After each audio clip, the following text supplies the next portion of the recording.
Good morning, good afternoon, and good evening, and thanks for stopping by. Welcome to RGV Aerial Photography's deep dive into images he captured this week around the shipyard and launch site in Boca Chica, Texas. Our dedicated team will guide you through with the latest updates and theories at Starbase, Texas.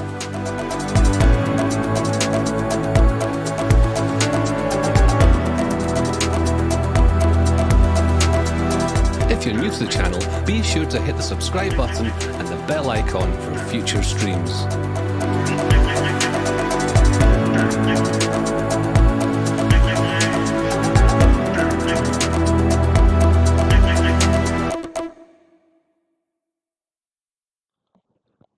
Hello everybody, welcome back to Starbase Photography Review, episode 16. My name is Mauricio, otherwise known as RGV, and I'll be passing this along to Indian Star. Hi, everybody. It's Indian Star. I'm happy to be back. Happy to do another episode with you guys to go over both aerial photos and ground photos. Mauricio was extra busy for us this week. And now I'll pass it over to GB. Well, hello, everybody. Thank you guys for joining us. It's been a bit of a rough week on my side. I missed last week, so sorry for that. I was kind of sick last week, and I still am a little bit today, so hopefully we don't run into too many issues with, the outcome of that. I'm still feeling some symptoms, but, I'll try not to cough in your guys' ear. How are you feeling? Are you feeling better? Yeah, I'm a lot better. It was a difficult week as far as just, trying to actually work while, still being sick. It's not really easy for me to take off work like that. I took a week off when I went down to Starbase, and then I went home for 2 weeks to visit my parents. Came back to Chicago, and I got sick when I got here. So it's been a slow month for me, but we're recovering, almost there. Or action-packed? Yeah, You did a lot of traveling. for sure. I mean, it's this when I went to Starbase, it was one of the least planned trips that I've taken there. So, I didn't really have time to like save for it. It was kind of like a little bit last minute. So that kind of set me back when I went down there, which, I mean, I'm still glad I went, but, ideally you want to like plan your trips out a little better and, not just be flying by the seat of your pants when you go on a trip like that. So, I'm with you. yeah. But that being said, thank you guys for joining us. I'm sure you guys will be happy to know we have some flyover pictures to go through. Mauricio did his flyover a week ago today, so we tried to get in another one this week, but the weather was not participating. If you guys were paying attention to just the general happenings around Starbase. You know that it was pretty windy at the start of the week. I would say it wasn't until about Wednesday before all of the cranes started getting back to work. The wind was up at about 27 miles an hour on the ground for the first half of the week, and that gets multiplied when you go up higher up in the atmosphere, especially up at 10,000 feet where Mauricio tends to fly at. Well, actually, I mean, I gotta just correct you on that one. Actually, it's a lot more turbulent, believe it or not, at the ground level. And once you get above to a certain altitude, it's like glass. It depends on the weather conditions up there, but for the most part, it's actually not that bad up there. It does get colder. It does get, that does affect it. But this particular week, for the most part, it was due to the fact that, we talked about it during the week, me and you, about once we schedule for a flyover, we have to make sure that the weather conditions prior to the flyover, that 2 hours before, they have to be ideal before we actually, go out there. There's times that it's not ideal, and the forecast says it's gonna, get better within, an hour or so, and we go for it, and it usually never works out. I like to call that like rolling the dice. Let's just hope for the best, and that's never a good situation, especially with, flying into clouds, which is one of the things that you don't want to do. Go from VFR to IFR for those, the aviation people that know about aviation, or the pilots in the chat. They know what I'm talking about. But yeah. So And as so yeah. it's not necessarily about the conditions in the up at 10,000 feet. It's more about, you're more worried about like what it looks like when you're landing, right? So even though it may appear to be really good up at 10,000 feet, it's still risky for you to do that flight because you have to land when the ground speed, the wind speeds on the ground are up at like 30, 40 miles an hour, which makes it so you're kind of like risking it when you're landing in those conditions, correct?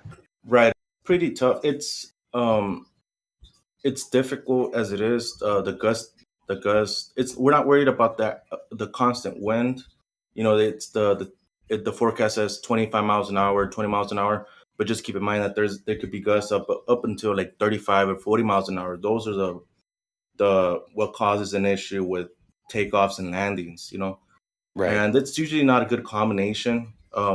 This particular, and also the cloud coverage. It's one of those things where there's really no point in going out there if there's like 80% cloud coverage. We can't anticipate that those clouds will move, or again, we're just hoping to get lucky. I've done that before. We've done it to the point where we go for it, we roll the dice, and it actually works out in our favor. But I want to say, for the most part, it's usually not a good idea.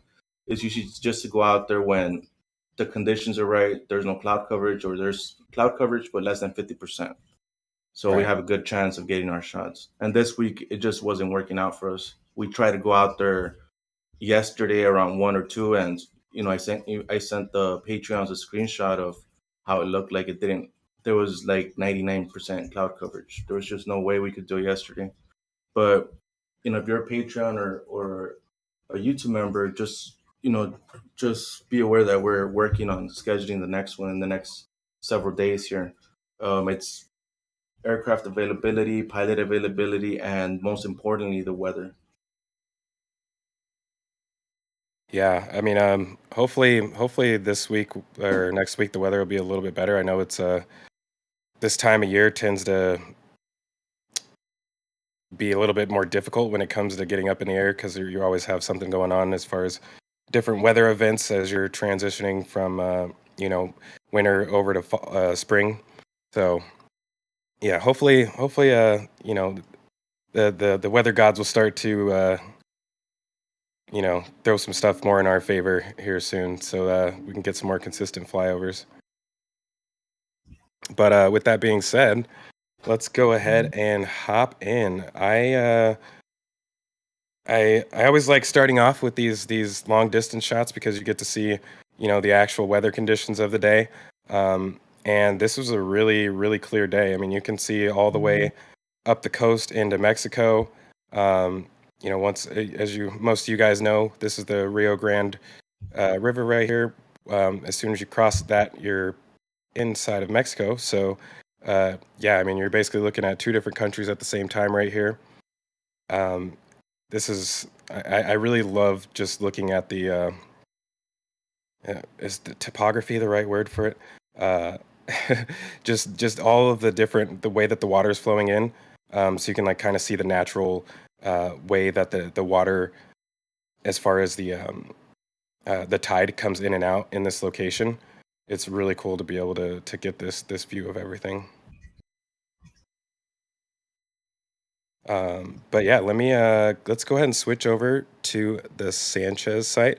And before I get started, the way if you guys want to ask us some questions, I'm gonna try and do things a little bit differently this time, as far as especially towards the end. I want to give you guys a chance. Like, if you want to talk about things from older flyovers, we may have time to go into, I could dig into some older images if necessary.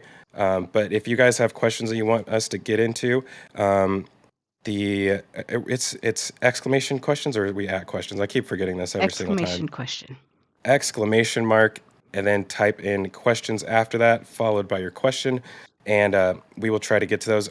We'll try and get to them about every half hour. We'll take a break and go through the questions. That way we're able to stay on topic. And we'll try and cover everybody's questions and super chats as well too. So we appreciate you guys, everybody who donates. We'll answer every question, but we definitely also appreciate the super chats as well too. So thank you guys for being here with us. Yeah. Speaking of super chats, we have a $5 donation from Jim Cavett and a $20 donation from John Depker. Thank you, gents. Yeah, and speaking of super chats, shout out to my Patreon members. I wanted to give a shout out to them as well, because I've been really slow over this last month. Like I said, that Starbase trip really set me back as far as putting out the kind of content I normally do, deep dives into just different things at Starbase, mainly Stage 0. So I appreciate all of my patrons who are still there, because I'm gonna get back into it. It's just been a rough month, but yeah, hopefully the second quarter is starting and everything will be going a little bit more normal soon. We'll see. More normal. That's more quite a normal, whatever that statement. means. Exactly. Yeah. So with that being said, let's go over and hop over to the Sanchez site. Sorry for the screen flicker there. Sanchez site is where I always like to start, obviously, because it's the first thing you pass when you get into Starbase. And one of the first things that you'll notice if you go down there like today is that they're building up a very, very large pile of gravel all along this area right here. And I think it may actually stretch over here right now too, but I'm at least for sure this whole area is a massive pile of gravel currently. You could see the start of it right here. And most of you guys are aware that all of let me actually go to the long distance shot so I can show you guys what has and has not been touched so far as road construction goes. So starting at the launch site, you can see that this is a pretty solid line of where that road construction ended, or I guess we could call it the start, because they did it in stages, and it wasn't like they started at one end and finished at the other. They kind of did different sections at a time. So everything from this line, okay, let's see if this not letting me drag it for some reason. Stand by. I have to go to a different image. It's kind of weird. So you could see that all of this road has been recently repaved, and I think it was actually even paved Hey Zach, I don't think I can see your cursor. Okay, yeah, actually, sorry about that. I maybe had the wrong image. There we Oh, it go. just transitioned though. Lovely. Yeah, sorry about that. I was trying to grab this long distance shot. So starting over, you could see down at the beach over here. There is this line where the new road construction starts, and it basically goes all the way to the build site. So um, get an even further distance shot. Well, I guess I don't have one in between the build site and the launch site. But yeah, this road construction comes all the way down to the build site, and I think it ends. Marisa, you can correct me if I'm wrong. They haven't done past this line right here, right? Remedios, like everything over. I know for sure that everything from here back has been done, but I think this could be the line of where the new road construction starts. That might Right be here. it. Yeah, One thing I do want to say about that road is that they keep fixing not that particular road, but further west. They tend to fix that road. It's fine for a couple of weeks, but now the past trip that I took, I went to go get ground shots on Wednesday when we couldn't do the flyover, and that road is already has potholes left and right. And I think I told you that I got a flat tire out there. I got right. home and my tire was flat. I know I had gotten it there at the launch. That was the only place I went, but that Yeah, road is awful.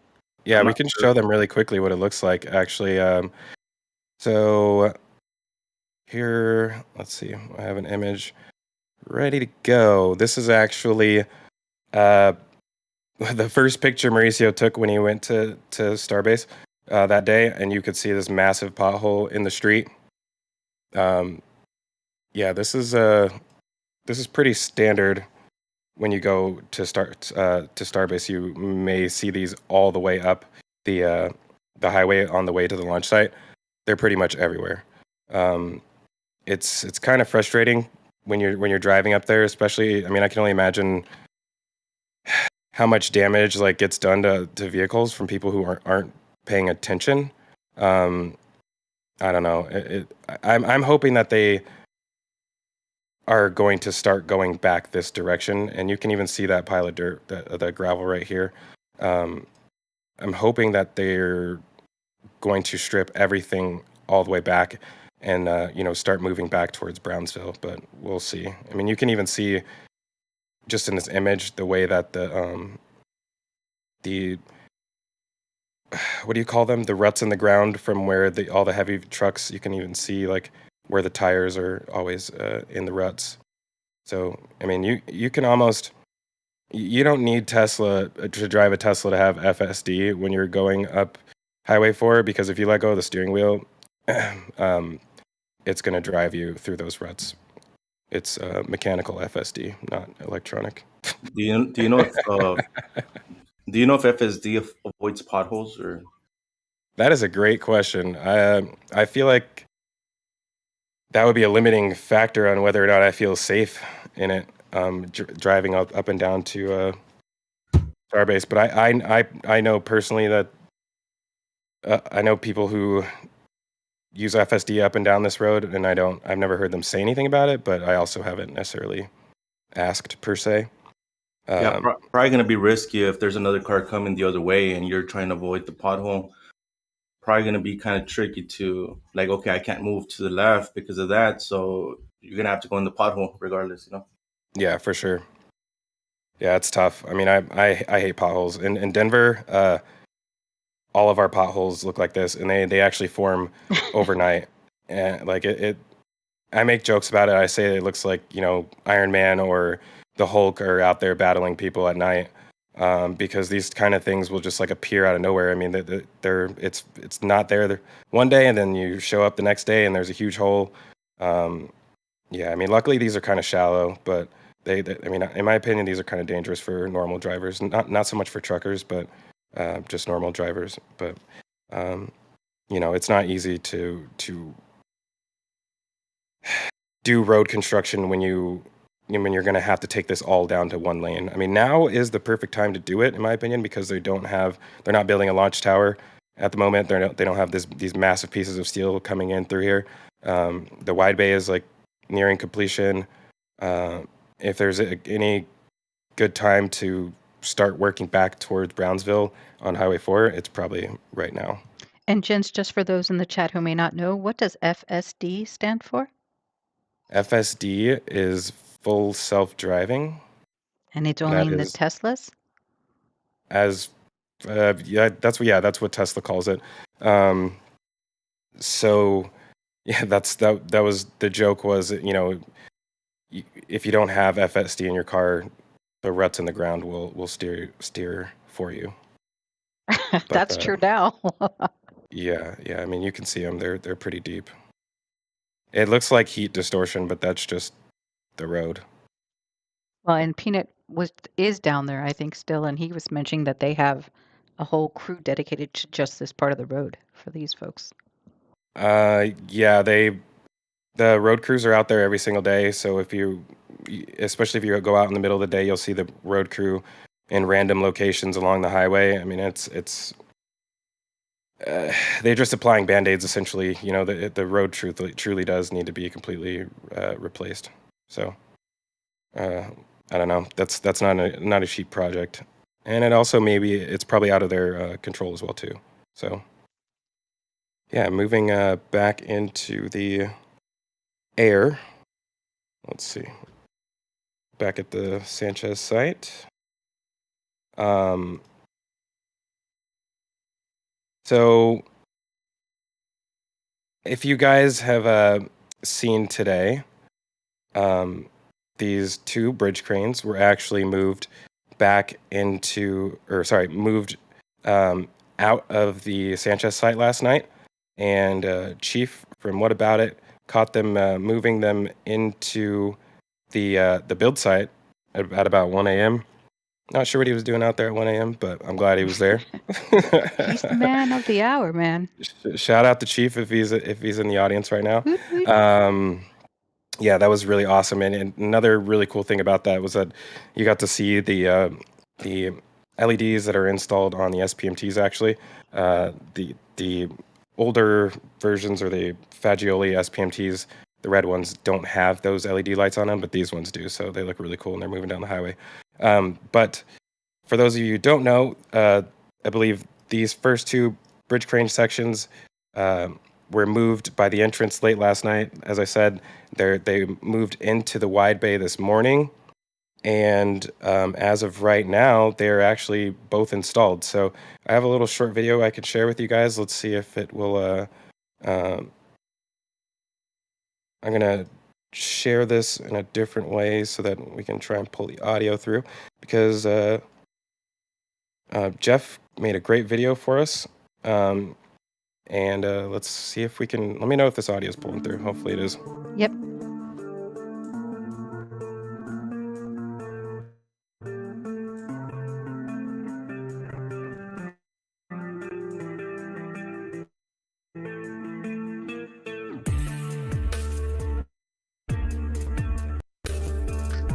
So it's chunking a bit.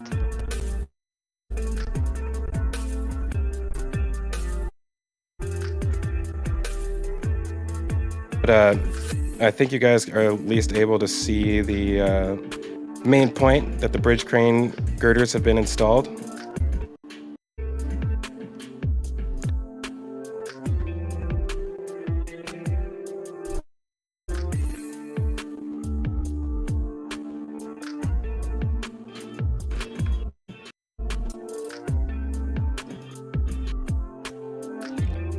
All right, sorry about that. It's funny because I'm streaming like multiple different ways right now, so that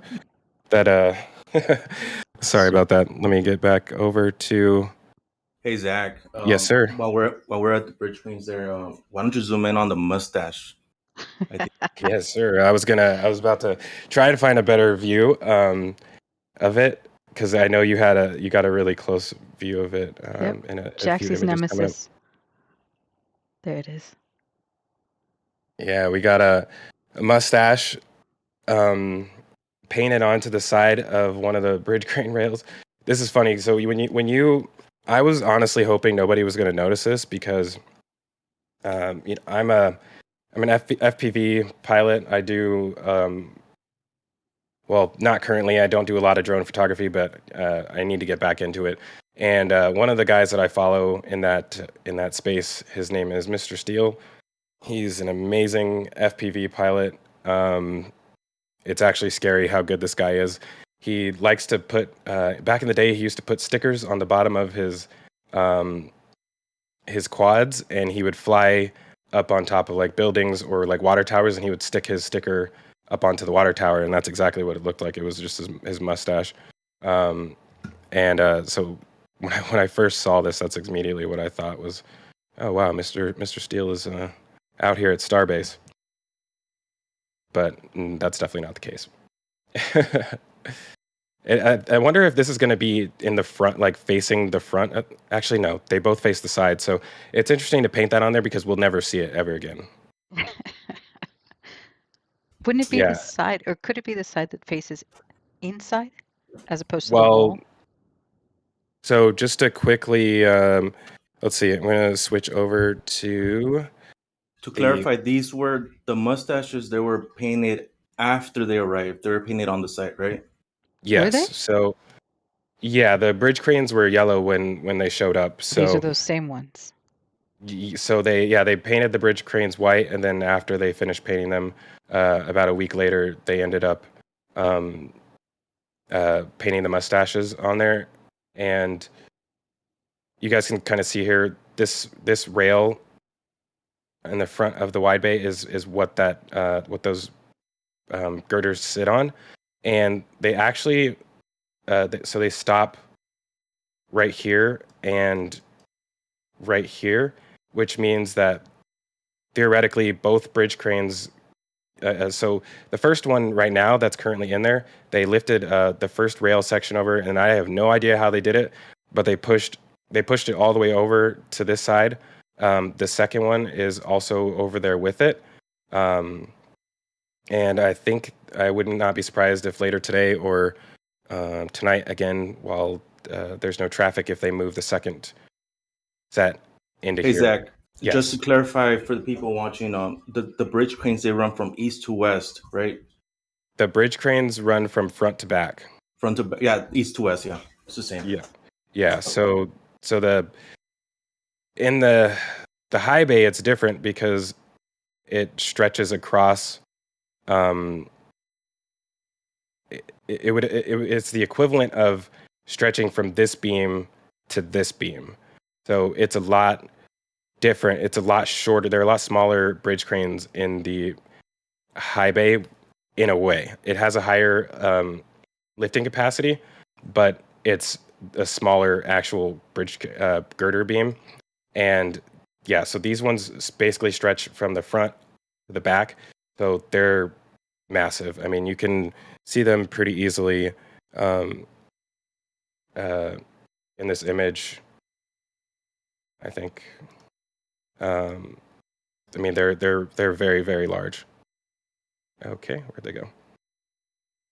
So with having two of these installed, oh wow, I just realized it wasn't the front two, it was actually the back two. So when I saw Chief's video this morning, it was the two with the B painted on it. So there's A and B, which lets them know. I don't know how they could mix them up, but lets them know which one is which. And so now that they have those two up there, the next step would be to install the actual trolley. So we may see that move out of the Sanchez site tonight as well too. But I mean, at the same time, they may just try and get all four of these up there as quickly as possible, and then lift these second. But yeah, I mean, it's getting exciting how much work that they've done on that wide base so quickly. And they didn't have to cut a hole in the roof in order to do it. That's the best part about it. So moving on. One of the big things that I noticed pretty much right away in this flyover is this frame right here. Hey Zach, I think you're so stuck on the Oh last my image. gosh. Sorry guys. It's a little slow today. Like I said, still a bit sick, so not 100% today, but thanks for putting up with me. Wow. You're lucky we like you, Sitting I here guess. talking about things that you guys can't see. I just like that Mauricio's got you on your toes today. Yeah, I mean, somebody has to. I Right? appreciate it. Thank you. So there's several. This area is really busy lately. There's several things going on. So number one, I'll start with the least significant. You have these frames that have been moved out. These are actually for. These are the same ones that you'll see on test stand A and B at the suborbital test stands. That's what they use for the vertical portions of them. So these have been in the Sanchez site forever, but they've recently removed over to this location. Not sure why. I mean, I would be very surprised if they actually build another test stand right now, but we are expecting at least 2 more of them. Not sure what they're going to look like though. And those of you who have listened to us every week know what exactly this is right here. And those of you who don't, this is probably one of the most important structures when it comes to booster 8 being stacked. So right now we have 3 transport stands for boosters. There's one currently over here in the garden that booster 5 is sitting on. And then there are also 2 at the launch site currently, one for booster 4 and one for booster 7. So, sorry, I'm going to scroll back, and I almost just distracted myself with another really cool thing that it's a bit of a mystery for me. So, yes, you have another booster stand. This would be the 4th one that is preparing to be assembled. It does look a little bit shinier to me, but I don't know why it looks so much different than the other one. But the last section showed up last night. We were sitting there pretty late last night watching the bridge cranes be moved around in the Sanchez site. Several of us were watching on Raptor Roost and Sentinel Cam, and then we actually saw the 4th frame piece show up while we were watching. So for those of you who haven't seen this yet, this is actually a frame for what I initially thought was a QD arm for the booster, and I was able to get some pretty cool images from Chief. I don't know if I have them in a good format to show them right now or not. Let's see. I do not. I will have to bring them up in a little bit. Hey Zach, don't you think that's a little bit too flimsy for a QD arm? So Or do you think that is what yes, I do. I that's why I need to find this picture really quick, because at first I was like, okay, well, that's really weird if that's going to be the QD arm, but I think it may just be a rail for them to hang the flex hoses off of, and they won't actually make a QD for this. And I'm starting to think that we won't see a QD on the booster transport stand ever, like we do with the Starship. And the reason I think that is kind of similar to something that I said a few weeks ago, which was that the Starship transport stands are, in my opinion, HLS launch mounts. So because they're testing them as HLS launch mounts, they would need QDs on them, which are over here. There's 1, 2, or I could probably find a better angle of them.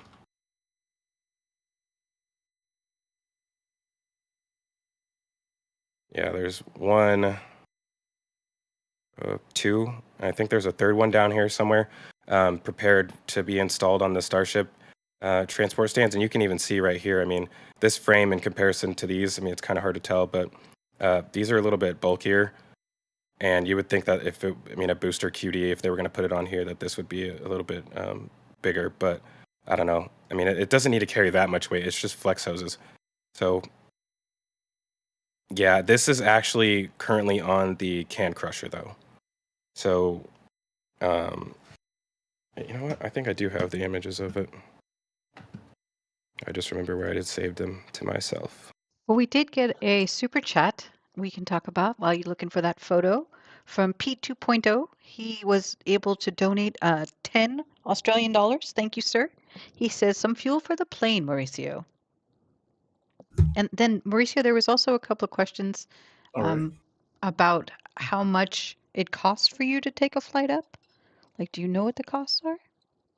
Yes. So that would first off with Pete, thanks for the gas money. I appreciate that. Right? And each flyover depends. There's a lot of factors. But for the most part, the total cost of a flyover could run between $300 to anywhere to $500. Depends on the wind situation. We have a tailwind. We have definitely with these higher TFRs, they've been extending our flight time by a lot. Just because it takes forever just to climb to 10,000 feet, and then we can continue on to our mission to go over the TFR. Oh, so that's awesome. Before, actually, no, that's not awesome because it Oh. takes our flyovers are longer because of that. So, But doesn't that mean more time in the air for you to take photos, or no? It just means more time to climb and get there. Well, it's bad in all aspects because we have to pay more at the rental place. Oh, I where we thought they rent were the throwing it aircraft. in for free because it's taking longer. No, Oh, they're charging you more for it. They're charging the same, but they're charging by the hour. So before we take off, you write down the takt time. What the takt time is, it tells you how many hours the aircraft is at, and then once we land, we get that number and we take it up to the front desk, and they calculate how many hours, how many minutes we were up in the air, and then they multiply it by the cost of the aircraft. And then there's also a fee for the pilot. So all in all, like the most I've ever paid on a flyover, just because it took so long, is around $500, just because we were up there for quite a while. Holy Almost, smokers. I think it was almost like 3 hours. But that was back when we were doing demos as well. We were doing demos flyovers as well. So that was adding to our cost, But I mean, it's just one of those things. And there was this one time, I'm going down a story here, but there was this one time that we kept on missing the stack for the first stack.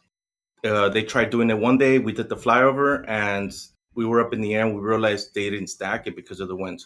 We did another flyover the following day, and it was the same situation. And then we got lucky on the third day. All in all, that particular week, I spent almost over $1,000 because I Holy did flyovers cow. back to back. But it was all for that shot. I think that shot was really worth it. The full stack for the very first full stack, and I mean the shot was worth it. But it is expensive. It adds up. It's not just the rentals. We also upgrade our equipment. We upgraded our equipment for the 10,000 foot TFR. We had to buy a $2,000 lens because we weren't able to see that close as if we were flying like at 3,000 feet or so forth, or 5,000 feet, whatever the TFR was at before. We had to upgrade our equipment to meet the standards of the 10,000 TFR. So it's an expensive venture here. Yeah, for sure. Well, I thank you for sharing that, because I think it's good for people to understand the economics of all this stuff, because it's not exactly easy to continue to pull it off all the time, especially when you're having to battle the new rules that are being set in place. I actually just found the image I was looking for. So this one is oh, hold on, let me grab his logo. This is from Chief from What About It. He, aka Kevin Randolph, actually that's his real name, aka Chief. I asked him to grab this picture for me the day that they were installing this, and they this is what it looks like from the ground. This is that same frame that we were just looking at from the air. So basically what you're seeing here is the 3 smaller pipes, and below these is actually, well, I'm skipping ahead a little bit, but I might as well cover it. Man, that was a nice shot. Oh yeah, The drone shot? yeah, he did a really good job with that. So and the day after this, there was flex hoses wrapped over the frame, and I was kind of disappointed when I saw that. I was like, oh, okay, so I guess it's not gonna put like an actual QD on here. It's just a frame to like let the hoses hang over. But I don't know. I think it's still a possibility that they may actually like mount something in here. But I'll come back to it a little bit later. But there's 2 larger hoses that are actually involved in this as well too. But we'll touch on that a little bit later. In the meantime, So forgive me, you're saying this is for the can crusher? this is attached to the can crusher. Yeah. And so it's going to Yeah. be your pressure, like your thrust puck shucker? Thank you. No, this is just for the hoses. Oh, that's it? Just to hold the Yeah, hoses? I mean it holds the hoses. I don't know if they're gonna put an actual QD on here or not. Okay. Matter of fact, I keep talking about it, and we have the ability to swap around, so we can go ahead and do that. Let me try and find a good shot of it. And really then whenever quick. you have time and are ready, we have some questions. Cool. So the can crusher. Can crusher. There she Getting kind is. of close to it. I know Yes. there's a better shot of it. Yeah, Mauricio So did a good one too. right now, the can crusher is sitting on the booster staging pad, and you can kind of see. I'm gonna have to get a better. There it There is. we go. So I'm not gonna go into a super detail onto it right now because you guys know I like to talk about stage 0, and there's a lot more to say about this. But yeah, you could see where those hoses will connect to, and the booster QD will be basically in this area once it's mounted on there, if they mount it on there. So currently, booster 7 is on the launch mount as of this morning, which is weird, but yeah, well, we don't even know what that one's about. I won't get into that speculation yet until we get back over to the launch site, but yeah, I just wanted to kind of explain what that piece is used for. And so let's see, that's 1, 2, 3 of the big objects that are over here. We also have 2 Starship transport stands still under construction. They're kind of moving slow on these, but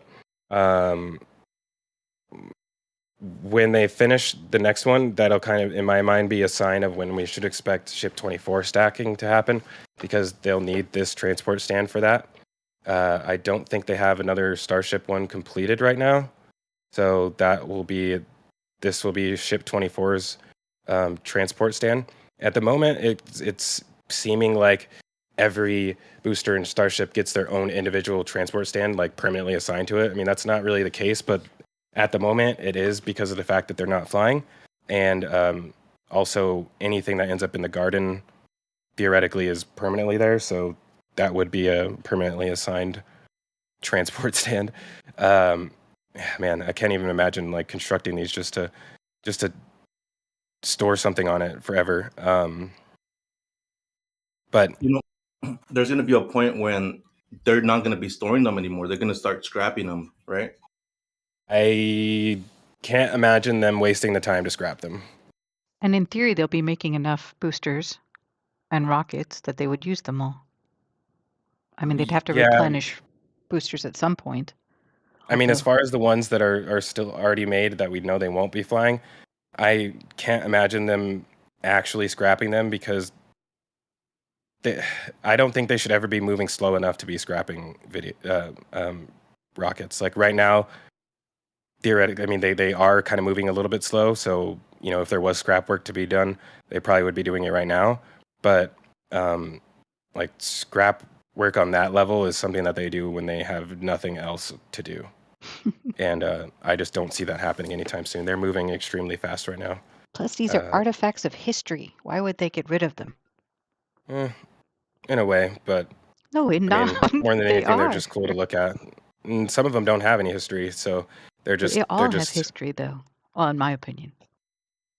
I suppose everything on the planet has history if you're gonna put it that way. I mean, I'm But not saying it like Thomas does, that we're all as old as dirt and all that stuff. I'm saying that these are all momentous aspects of this journey in space or re-entry into space for us. So I think that they all in this situation would be historical artifacts. That's me. yeah, I suppose so.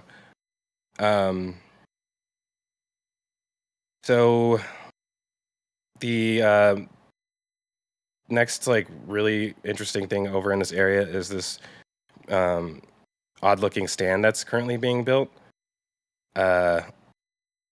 This looks a lot like another similar stand that we've seen in the past, which was the nose cone jail. And I actually wanted to pull up an older image of what the nose cone jail looked like so that people can get an understanding of what it is I'm talking about. I know that I think it was they were using it back in October still, maybe. Trying to remember when the last time we saw it was. Just so I Talking can about Bob. Hold on, let's see. Yeah. It was at the launch site at one point, and then they also, I mean, it spent a lot of time at the build site as well too. I'm trying to see if I have a good shot of it. I will look for it as we're going. But the there's another frame that it's very similar to, which is that is in the shade. So right here is the frame that I'm thinking of. The nose cone jail used to be on top of this, so if you remove this part of the structure and then put this on top of it, and then you grab this cage that's up in the top left corner that we can barely see, that would be your nose cone jail. And because this stand right here is currently preoccupied, they haven't transferred this over to the launch site yet, so that they can pull the top off of this and put it on test stand A. Because they haven't done that yet, they're most likely building out a new base right here to replace the other one, so that they can reconstruct the nose cone jail on top of this. And once that's complete, then we'll probably see a completed Pathfinder nose cone for, I'm guessing, the cargo version. That would probably be the next nose cone worth testing. So we'll be on the lookout for that. I think I was trying to find a better angle of it as I'm cycling through here. Yeah, I mean, it's pretty large. It's a very, very, very beefy stand. I'm excited to see what this looks like right now. Hopefully we'll get some good images of it this week during the next flyover. But let's see, what else do we got over here? Actually, Indian Star, do we have, you wanted to, yeah, let's go ahead and answer some questions really quick. So there are quite a few questions, actually. There's a question about, let me go back, sorry. There was a question, maybe you can show us a little later, for the crane parts that were installed, if you have ground shots of that. I know that there's some images in the chat if you wanted to take a look. There's a question about tonnage. Is the tonnage limit for the wide bay crane the same as the high bay? No. So the wide bay bridge cranes are rated to 150 tons, and the ones for the high bay are 180, I believe. Sounds about right. Yeah, so the one for the wide bay is actually it's rated, I think, for 30 tons more than the ones in the wide bay. And sorry, I'm looking at these pictures that we have so I can show you guys. These are, I'm gonna have to bring this up here. We have some images of what the trolley section looks like, so you guys can see what the next piece that needs to be installed on here is. Let me swap over to that image. So this would be the actual trolley, which it goes in the middle, in between the two girders. Matter of Wait, fact, you could. who took this photo, Zach? This is from Ground Truth Pictures. So, sorry, Ground Truth Pics. So let me Here's go one ahead. I think that you might like. That's from RGV. I'm gonna. Yeah, I'm just trying to show what it looks like on the ground, because Ground Truth was the first one to really get a good image of this close up when it showed. So if you guys haven't seen these, I'll show the full tweet. That sounds like the better way to go. Okay, it didn't take me all the way to the tweet. But this is the image. This is Ground Truth photos. Ground Truth Pics. Thank you for taking this back in the day. He sent this to me like pretty much right away when he got it, which was awesome. But yeah, this is what it looks like from the ground, and you can see that it's a 150-ton crane, and that doesn't mean that it weighs 150 tons. That's the actual rating for the lift capacity. So, like I said, the ones for the single bridge crane in the high bay is a 180-ton capacity crane, and the two in the wide bay are a combined 300 tons. So, very, very serious cranes. I am really excited to see those once they actually like get up and running. Oh wait, hold on. We might as well show the image or the video of the girders moving into the wide bay into the build site this morning, thanks to Chief. Hold on one second. This might be a little bit blurry for you guys, but here is Chief outside late at night as the bridge crane was the first bridge crane girder was being moved into the production site.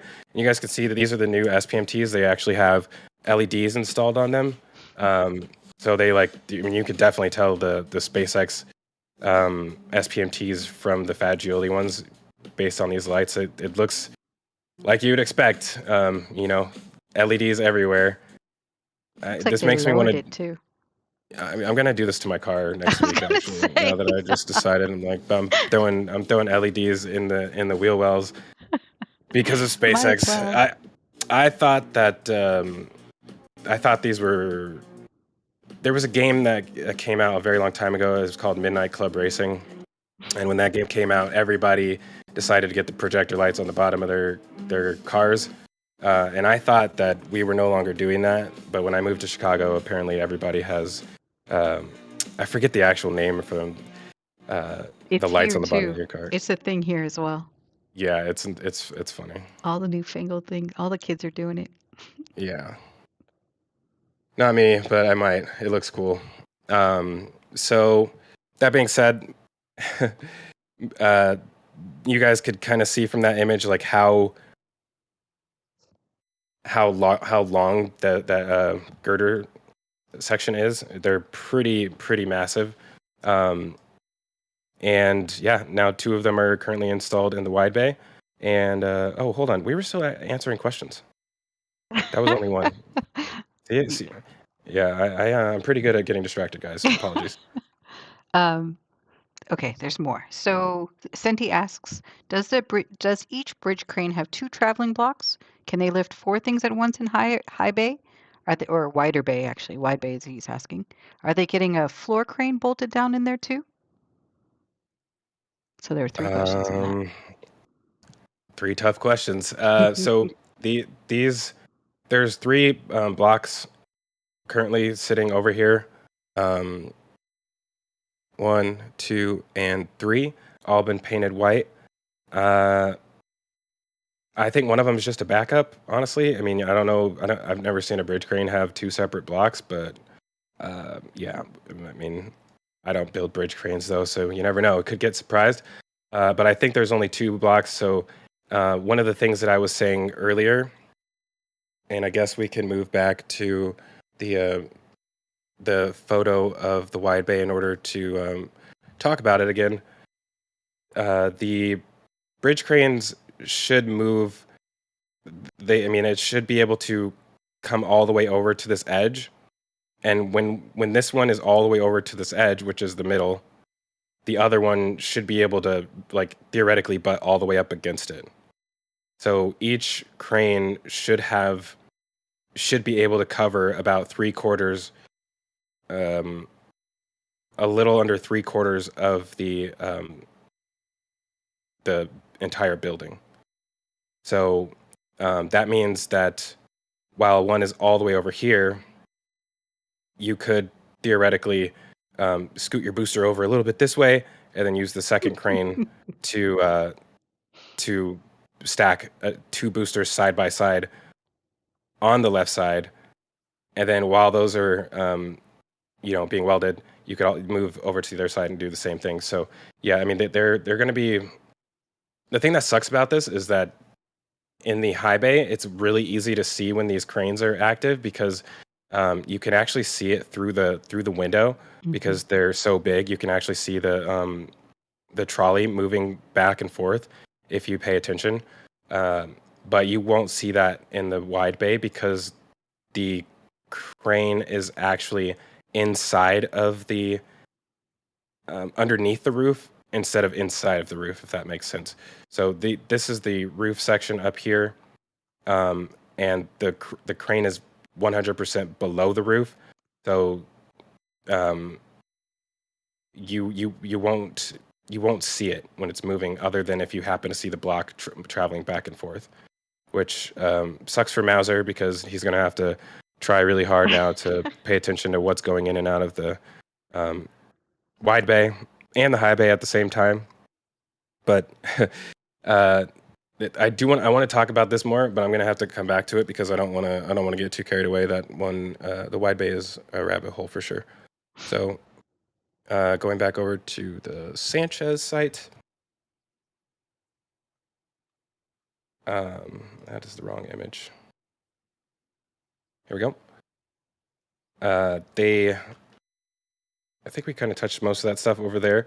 I'm still having trouble really understanding what this is going to turn out to be, but I mean, what we can see so far is that they have 3 bases for these tanks right here. We're assuming that they're for these tanks.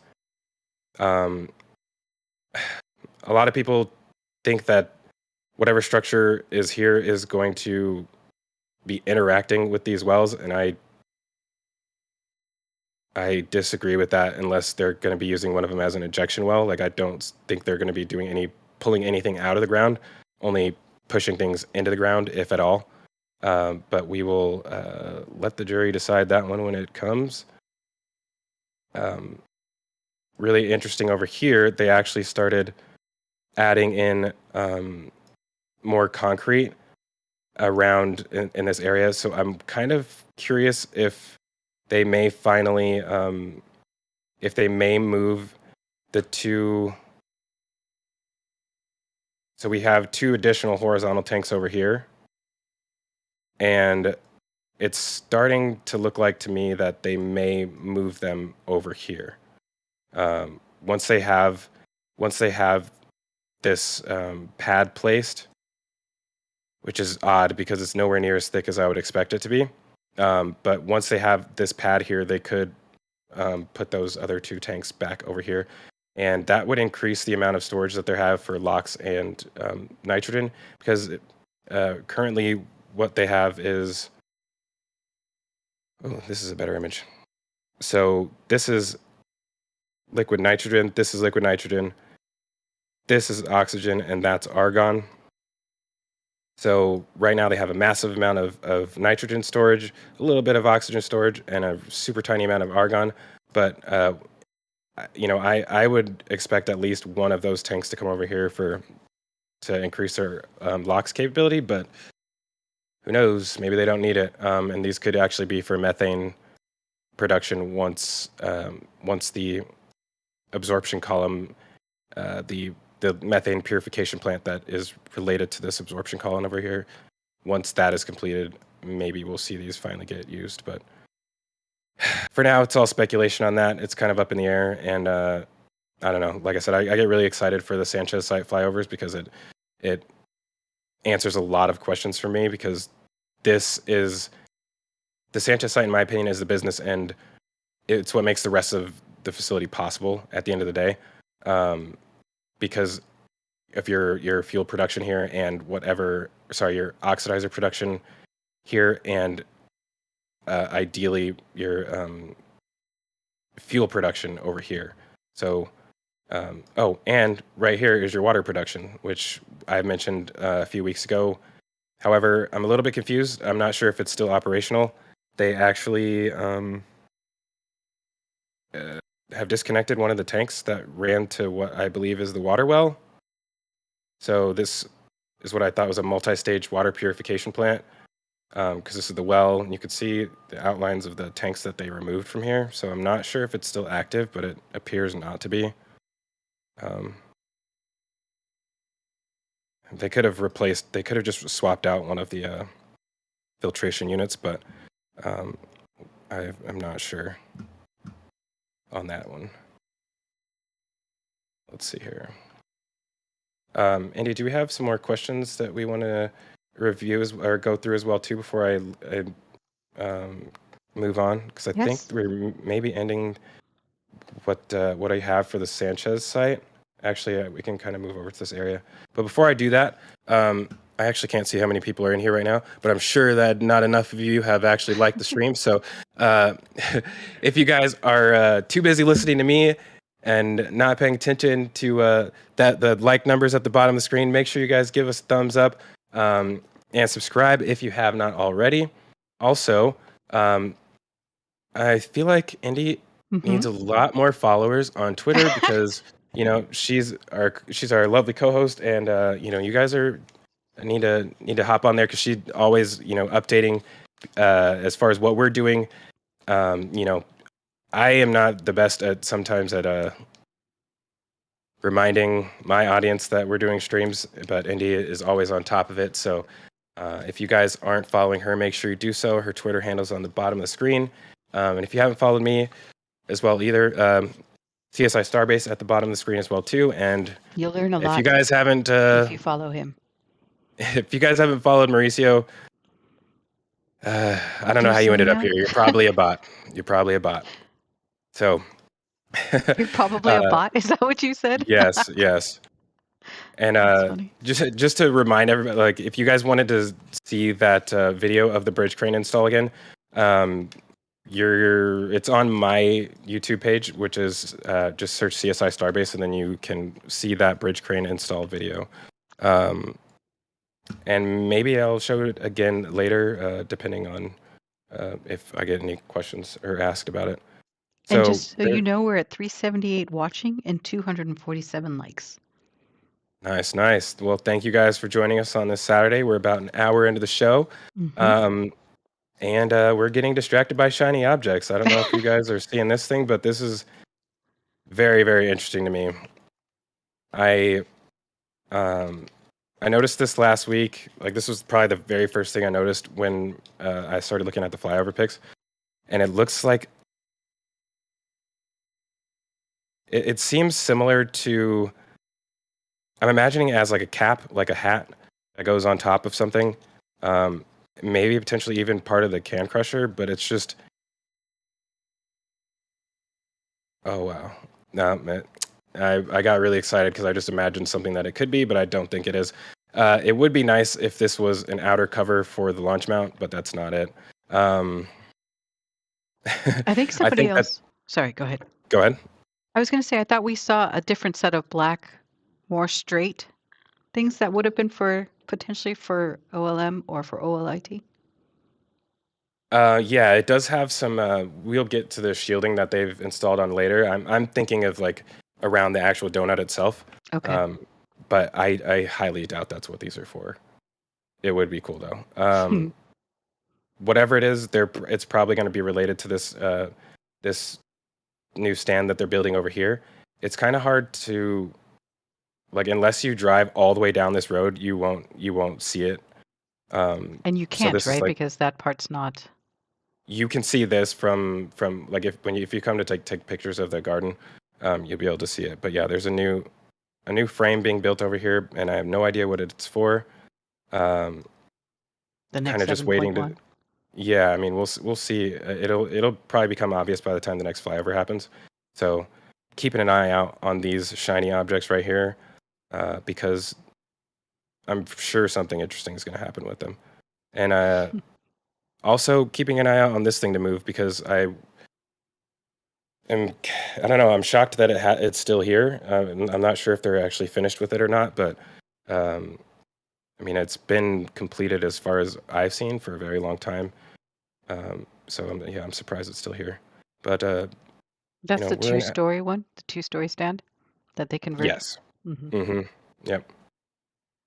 I surprised myself with how long I just stayed inside the Sanchez site going through these pictures. So we, I think it might be a good time to move over to we're calling the Star Factory.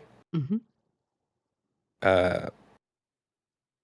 So new with that being building they're said, yeah, building. let's go ahead and do it. No, I'm I renamed the build site in my The whole build site? on my side, I renamed the build site Star Factory. So then what do you call the actual building that we're calling Star Factory? Well, I haven't thought that far ahead. Okay, sorry. I didn't really consider that. The whole facility, in my opinion, is Star Factory because You're making stars?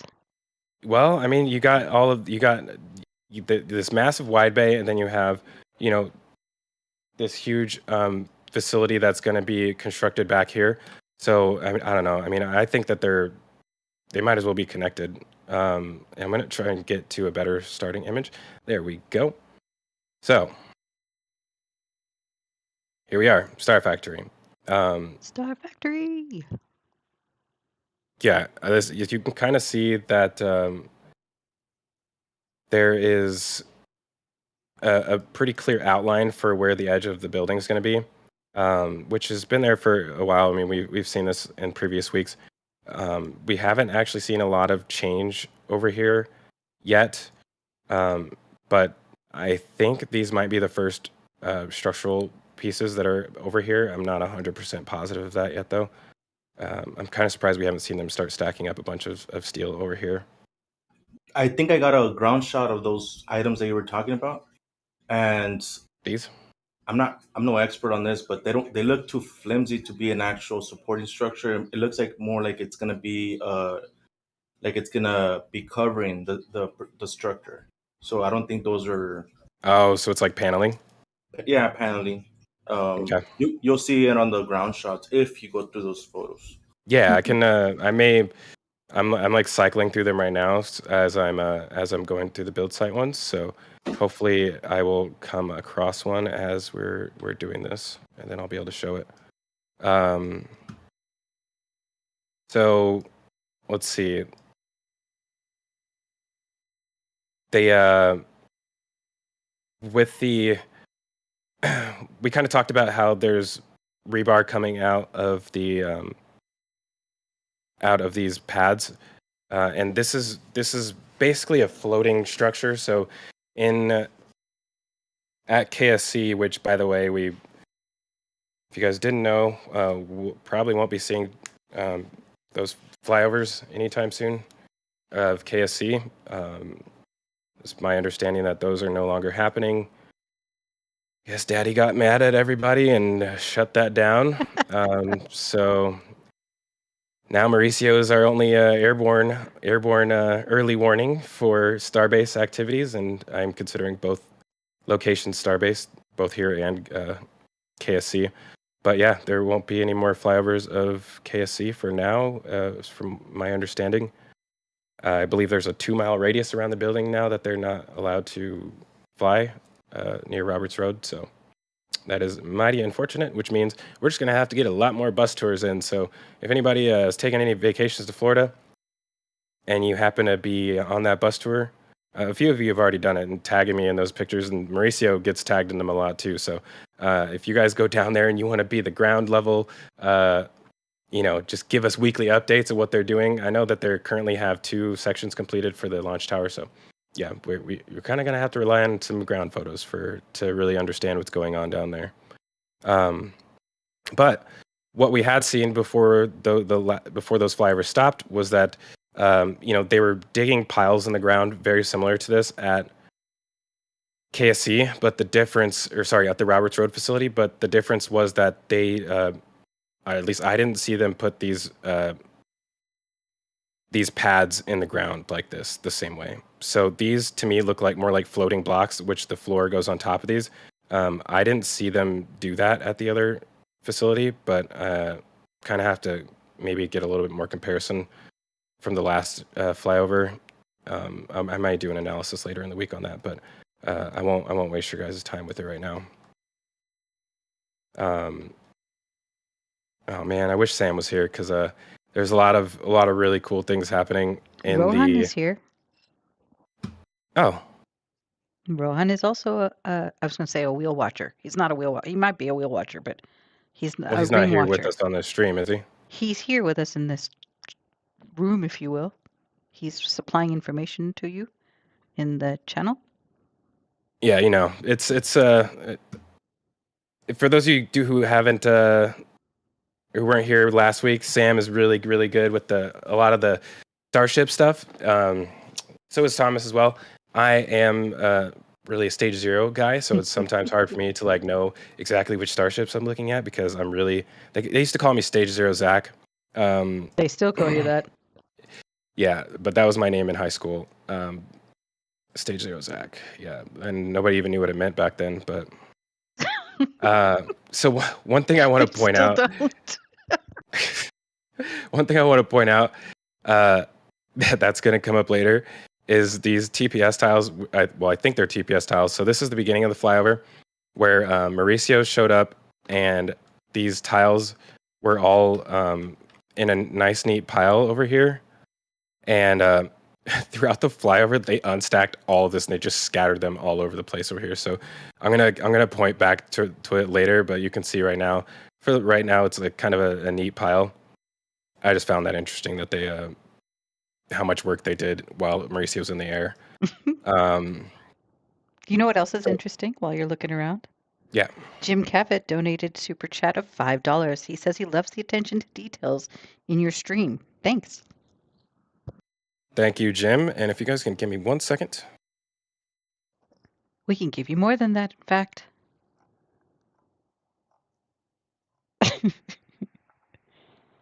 Mauricio, have you used your new boots yet? Oh yeah, so I've been using the boots. Apologies. All right. The ground level. Oh yeah, when you went back there the other day, As I said, I'm a little bit. Oh, sorry. Go ahead. No, I go ahead. was just saying that I've already used the boots multiple times when I've gone out to the mud flats, and that's, I think, if you show some of the ground shots later on, you'll see the new perspective that we're getting, that we haven't been able to get before because of that. It's rough terrain out there. I can kind of grab them right now, those ground shots. I was pulling them up, but I think I may do them separately because I don't have them organized individually. So I may just hop over to them after we go through the aerials. So actually, hold on. And you're talking about the area back in here, right? That's correct, yeah. Okay, cool. Yeah, I should be able to find those images.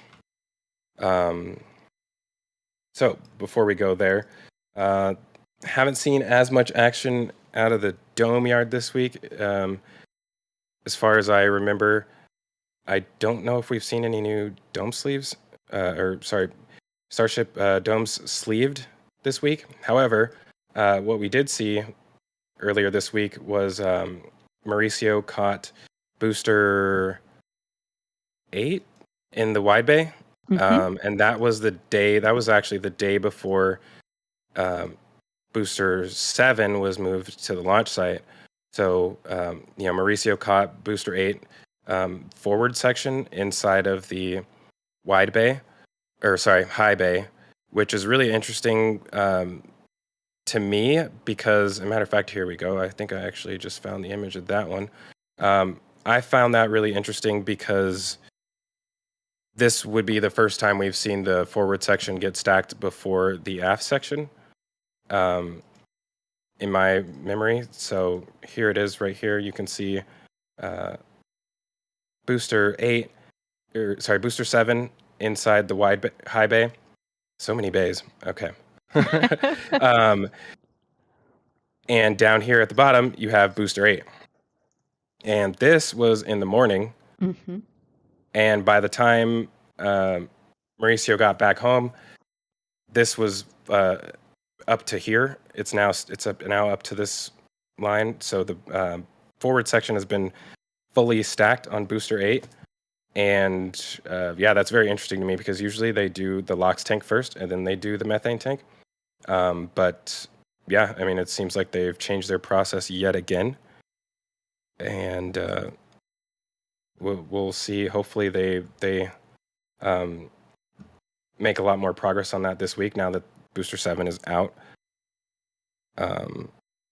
And somebody just got an update, said that the booster 8 common dome had a mishap and was scrapped, and that is why the forward tank was stacked first, which is very interesting. Very interesting. Huh. So hopping back up. Not a leftover April Fool's joke, is it? I don't know. I don't think so. That was I'm guessing that was several weeks ago when that actually happened. Oh. Never mind. But so you could see while Mauricio's up in the air, booster 8, I don't know if it was in there at this point. But even if I think it was actually, but you wouldn't be able to see it anyways because they have booster 7 in the way. So you can't really see anything behind it. But one thing to point out, now that we're getting closer to finishing the wide bay, like just a few things that are still remaining. So as I said, we have 2 bridge crane girders that have been currently installed in there. They still need to do the other 2 plus the 2 trolleys. And they also have 1, 2, on the back side of the high bay, there are 2 more sets of stairs that still need to be installed as well. So where are they? Boom. So these 2 sets of stairs need to be installed, as well as the 2 that are up against the wide bay. And yeah, that's going to be interesting because they're going to have to drop them all the way through the roof. I mean, you can see all the way down here is where they need to go. So yeah, it's going to be fun to watch them drop those in there. We only really see the first part of it. Isn't there half of one in there now? We saw that a while back. Yeah, there's 5 of them that are in there so far. I think 4 or 5 of them, and with about 5 left to go. So yeah, one of the cool things that I've really been watching. A lot of people have asked in the past whether or not there's going to be a floor on top of here, like if it's going to be similar to the wide bay with a bar up top. I think that calling it a bar makes a little bit people like more opinionated, but I think we just call it a room. You know what I mean? Like it's pretty much a warehouse on top of the wide bay. It's a rentable hall. You can see all the beams going across for the floor. They've started to. I'm guessing at this point there's a lot more floor beams connecting in between here. They started to do it on the right side. They have not finished it. The roof on the left side has beams going across it now too. but it's a little bit more fully built out than the other side right now. But that's one thing that we will be seeing here soon. And I actually want to talk about the wide bay more in general because there's some really interesting things that I've been noticing about it. Like what, GB? Well, I think that I'm a little bit confused about the roof. So where's a good place to start? I'm trying to find a good image of it. And while you do that, we want to thank John Depker for his super chat of $10. He says, while I still can, I want to paraphrase another famous tuber, quote, fly safe, Mauricio. And again, thanks to the entire RGV team. Yay. Thank you for that. We appreciate you guys. I'm gonna grab a different image. I don't like the one that I found. So trying to find a good starting spot for it. Boom. This will be the wide bay. So moving over to the ground pictures a little bit. You guys can see all of the paneling going up on the side, which is going up a lot faster now. Actually, all of this from here down is completed now after this image has been taken. But one of the things that I wanted to focus on is the roof. So when you look at the roof, and I'm going to go to a different image, see if I can. The back half has these slats right here, which are for the roof panels. And they actually are shorter on this side and they get longer as they go, I'm pretty sure, because it gives it a little bit of a slope so that your water has a place to run off. And you can see that they have, what's Rain the right gutters? word for these? Lentils, I believe, are the right word for these. Oh, not For rain the gutters? window overhangs. No, these are what secure the windows in place. Mm. But They're called lentils? I believe so. I could be wrong about that. And I worked construction management for a while, and my vocabulary has suffered in the time that since I've switched that industries. job. Yep. Yes, yeah. Why? Maybe lentils are like food. Like I'm just hungry. They are. I was surprised, and they're very flimsy. So I feel like that's the right. Like it might be the right word though. Google's a good thing. I'll look. I hope Dave isn't in here in the audience. We He's haven't gonna seen him yet. crucify me. Thank you. Okay, so continuing on, it's interesting the way that they stop once they get right here, and I've kind of been working with a theory that we're gonna see something more in the front of the building. So what I see when I look at this is roof in the back and something else in the front. Like these beams extend up past the top, and on this side they stop there. So to me, I think I think that they're going to put another beam on top of this potentially, and that we may see something additional on top of here, like almost like a balcony on top of the actual roof bar. That's what it looks like to me.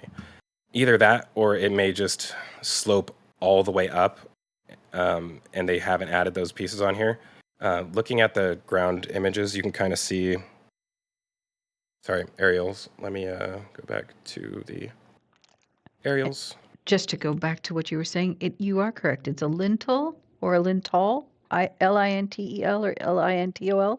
It's a type of beam, a horizontal structural element that spans openings such as portals, doors, windows, and fireplaces. It can be a decorative. Sorry? I got it? I'm fairly certain. Man, my boss fired me back in the day because she said I didn't know what I was talking about. I still remember the show keywords. her. Yeah, I've actually. Give me 1 second. Well, it can also be a decorative architectural element or a combined ornamental structural item. So they can put designs on that thing. I still don't know if this is the right thing. I mean, these are Z-girts right here, but I don't know if you can. So I don't know lost your. Okay, I switched away from the ground images. I apologized. You Don't have to apologize, because Rocket Profit just gave us $10 for Super Chat. He says, let's all play the matching game. Here's mine. So you can kind of see right here, like this is where the windows would likely be like mounted. It will be interesting to see if they actually do put windows here, or if this may actually end up just being Z-girts all the way down and a solid panel all the way up to the top. I'm starting to worry that it's not going to be a window back here. To me, it kind of looks like it's like 50-50. It looks like when this extends upwards, that this is what gives it the seal up top. And so we may actually not see windows, but I really hope that we do. But again, in the front of the building, those don't exist. So you don't have anything to mount the roof panels to on the front of the building. So it's definitely going to be different in the front than it is from the back. And when you look at it from the air again, sorry, I'm thinking of songs in my head as I'm talking. Which song is now in your head? It's something about front to back. So these sections over here are kind of confusing me, because I'm not sure which ones are roof sections and which ones are actual wall sections. Because in the past, like when they're putting the Z-girts across the opening of the side right here, it's just like individual panels that they're putting up. They're not lifting like an entire section like this. So every one of these looks like roof sections to me. And if they are roof sections, they're clearly two different types of roof sections. So I'm wondering if one of them is actually a roof and the other one is a deck. This looks like a deck to me. But I don't know. We will see. I'm going to try and get another angle of that really quick, actually. Yeah. So you can see the spacing change on this panel. There's some overhang. Oh, I guess there is on this side too. Yeah, but so you can see the spacing between these looks different. These are a lot closer together. These are further apart. Even this one looks different. This one in the back, even closer together. It's, I'm starting to get confused with how this is actually going to end up. It was really clear to me like up until this point, but now it's starting to get difficult because it's hard to predict that roof structure. But I mean, we're getting pretty close now that they have the first of the two bridge crane girders in there. Once they get the other two and put the trolleys in, they should be able to start really getting going on the roof structure. And in my opinion, one of the only things that we really need in order for them to start using it, I mean, obviously they're going to have to hook it up, but once those two bridge cranes are installed, after this floor, the floor of the roof structure is completed. In my opinion, you start moving boosters in right after that, because you just have to stop anything from falling down through here as they build out the top of it. But so in my opinion, you put both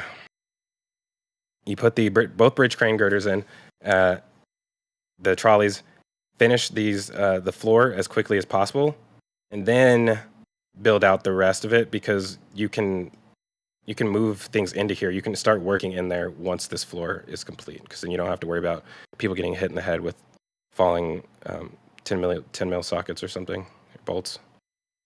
But yeah, I wanted to take a quick break so that we can see if anybody has questions up to this point. We are about halfway through the show. And with that being said, if you guys haven't hit the like button yet, please make sure you do. There's about 368 of you guys here with us. So thank you guys. We have 291 likes. So we're getting there. Thank you guys. Andy, did we have any super chats that we needed to? We do have one. Mike Barnes is playing a very good poker game with Rocket Profit, and he raised Rocket Profit $20. He donated 30 pounds, actually. He sees his $10 and raises him like 30 US dollars with his 30 pounds. Thanks, Mike Barnes. We appreciate you. Means more flyovers for us, more pictures. Yay! Yeah. I just realized there's a possibility that here, I may have to go back and look at this from the ground again.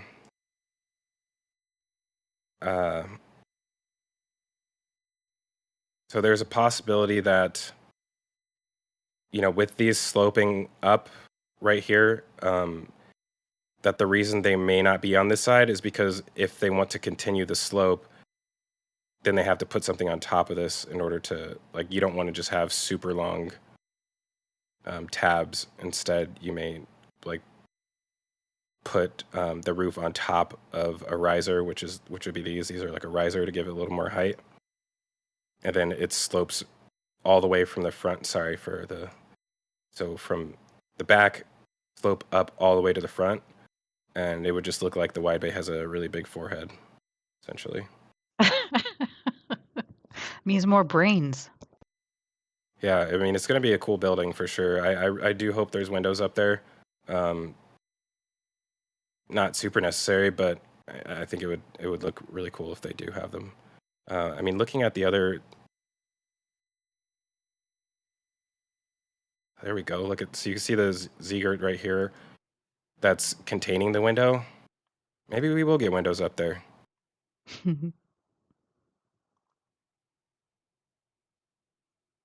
I'm going to be analyzing it throughout the week. So if anybody wants to post even more pictures of these, Mauricio, if you're out there, happen to post pictures of the wide bay when you're out there, I'll be on the lookout for those because I really want to figure it out before it actually happens. So I don't want to sit here and speculate the whole time.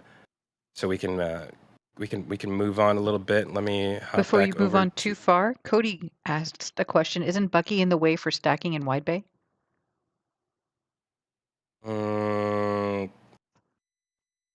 Yes. Yes and no. I mean, there's room for, once they move these out of the way, they can move these out of the way and move things in. But I mean, I want to say that they're probably still a few weeks out from trying to bring things into the building. I mean, I guess I shouldn't have said it so early, but yeah, I mean, they should be about at least 4 weeks, maybe less. I don't know. Like I said, it really depends on how long it takes to get that bridge crane connected, and I truly think that they have to at least put not floor panels, but man, what are they called? Yeah, but paneling for the floors to stop things from falling through, and then they can start moving things into the building. Are they going to do that whole hammock thing like they did in high bay for a while to catch everything that was falling when they were putting in the floors? Good point.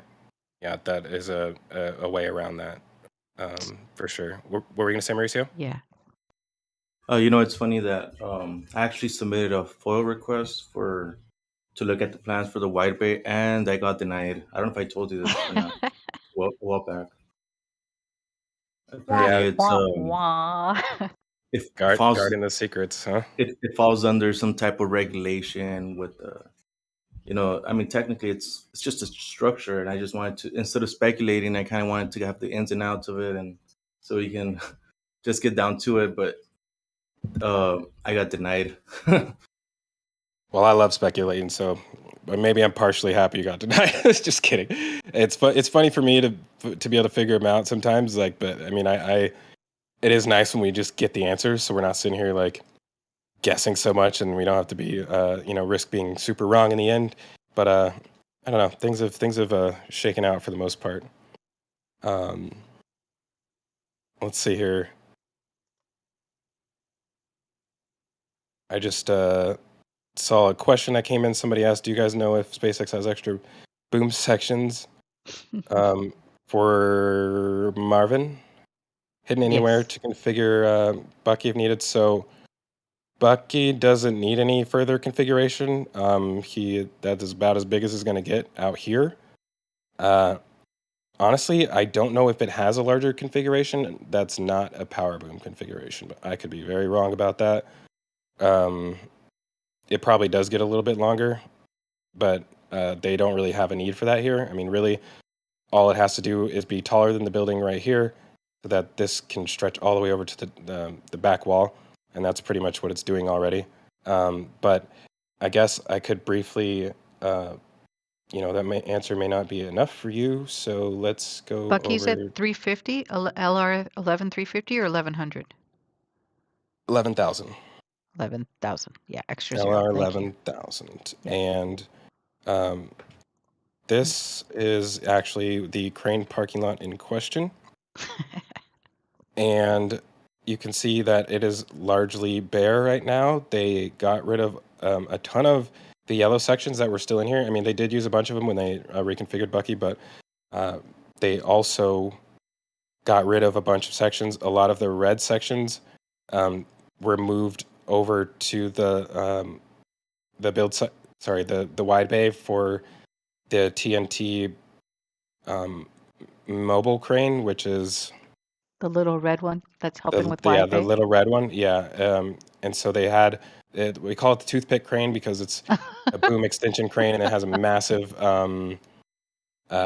lattice boom extension on it. It looks really funny. I don't know if I have a good image of it here yet, but we'll see if I can find one. But yeah, so the crane parking lot is largely empty. They have a few of the new SPMTs still sitting there waiting.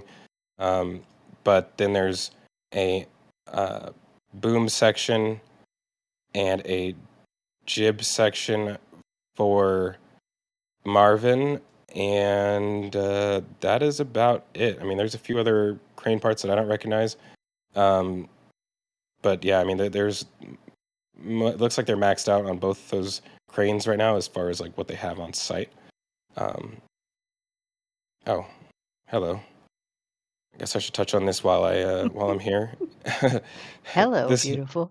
this is the Macy's gun range. Is it Macy's or Massey's? We always have this conversation. I like Macy's. I like but, Massey's as well. Let's go with Massey's. I think Mauricio called it Macy's. I might be Well, saying it wrong though. Mauricio. I mean, you're the RGV. That you're literally in You your are title. RGV. Yeah, like it's your decision. I feel like. We bow to you only, sir. I mean, let's call it Macy's because if I keep thinking of Macy's, I'll have to cut the stream short and go get some new clothes. I keep thinking we need to be in a parade or something if it's Macy's. Yeah, for sure. So, going back to the Star Factory, we still have not seen any motion on this Ship 21 section. Just chilling here. Quite frankly, I don't even bother taking photos of it anymore.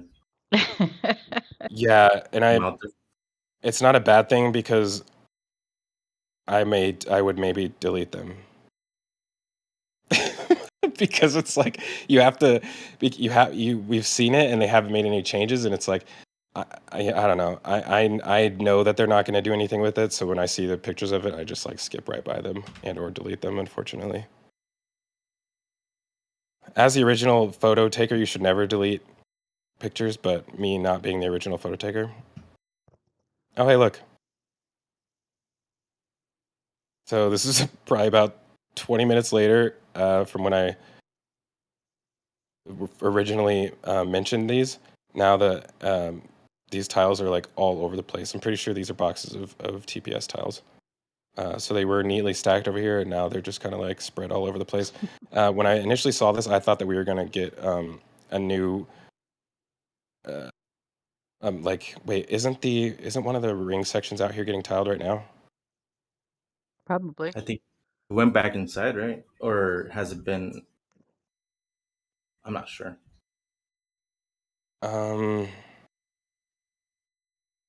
It might be. It's out. I think it's inside tent 3 right now.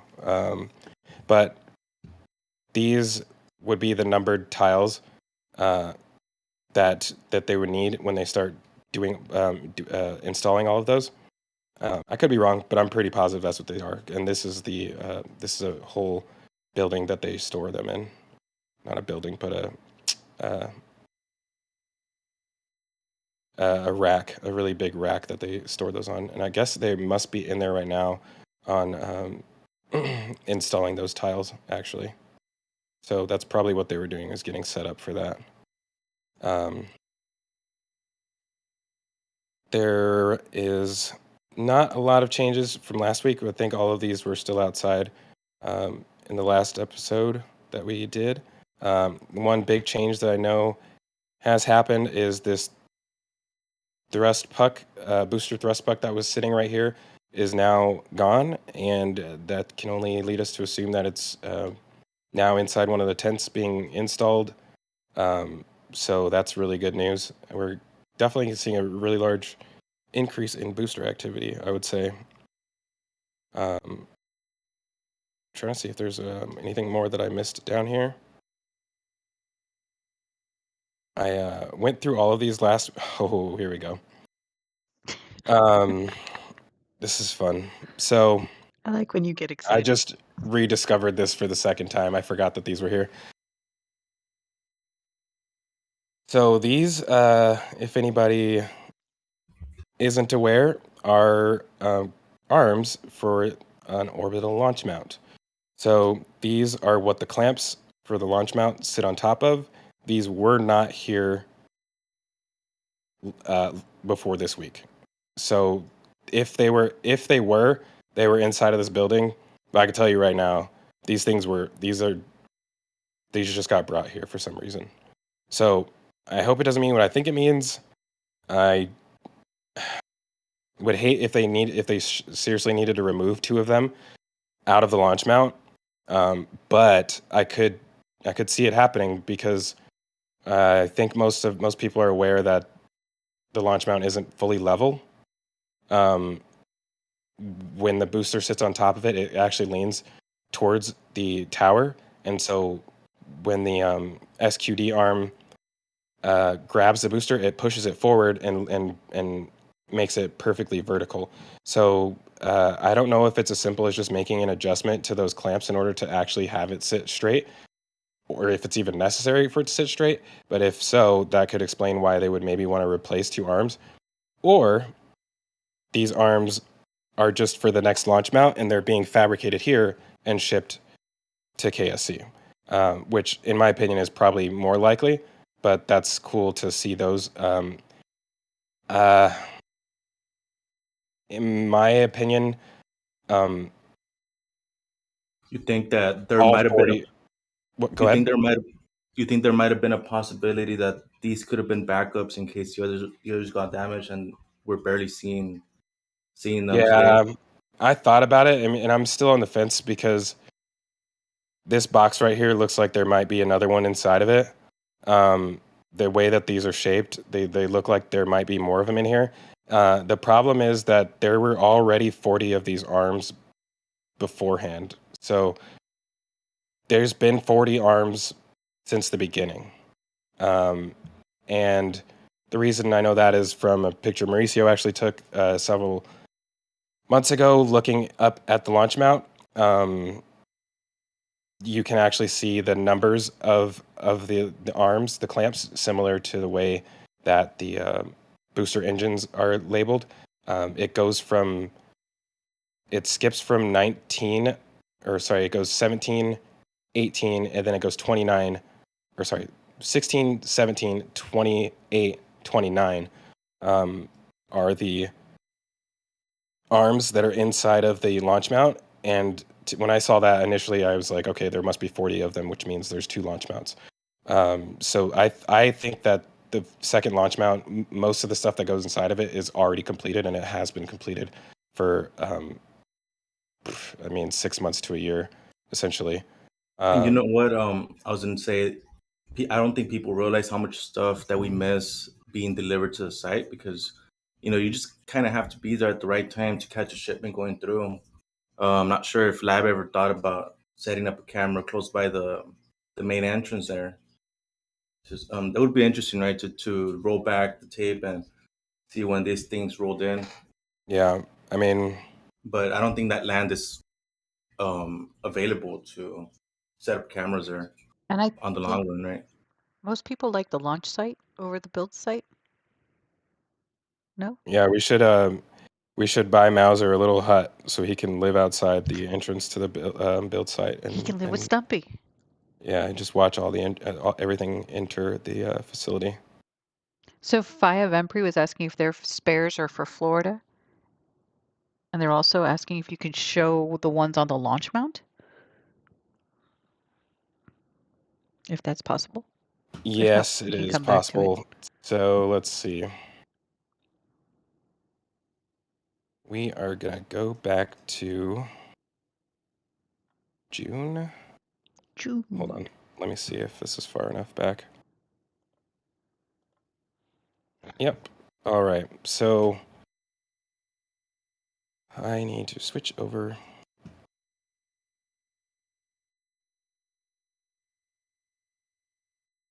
Is your deck getting a little workout today?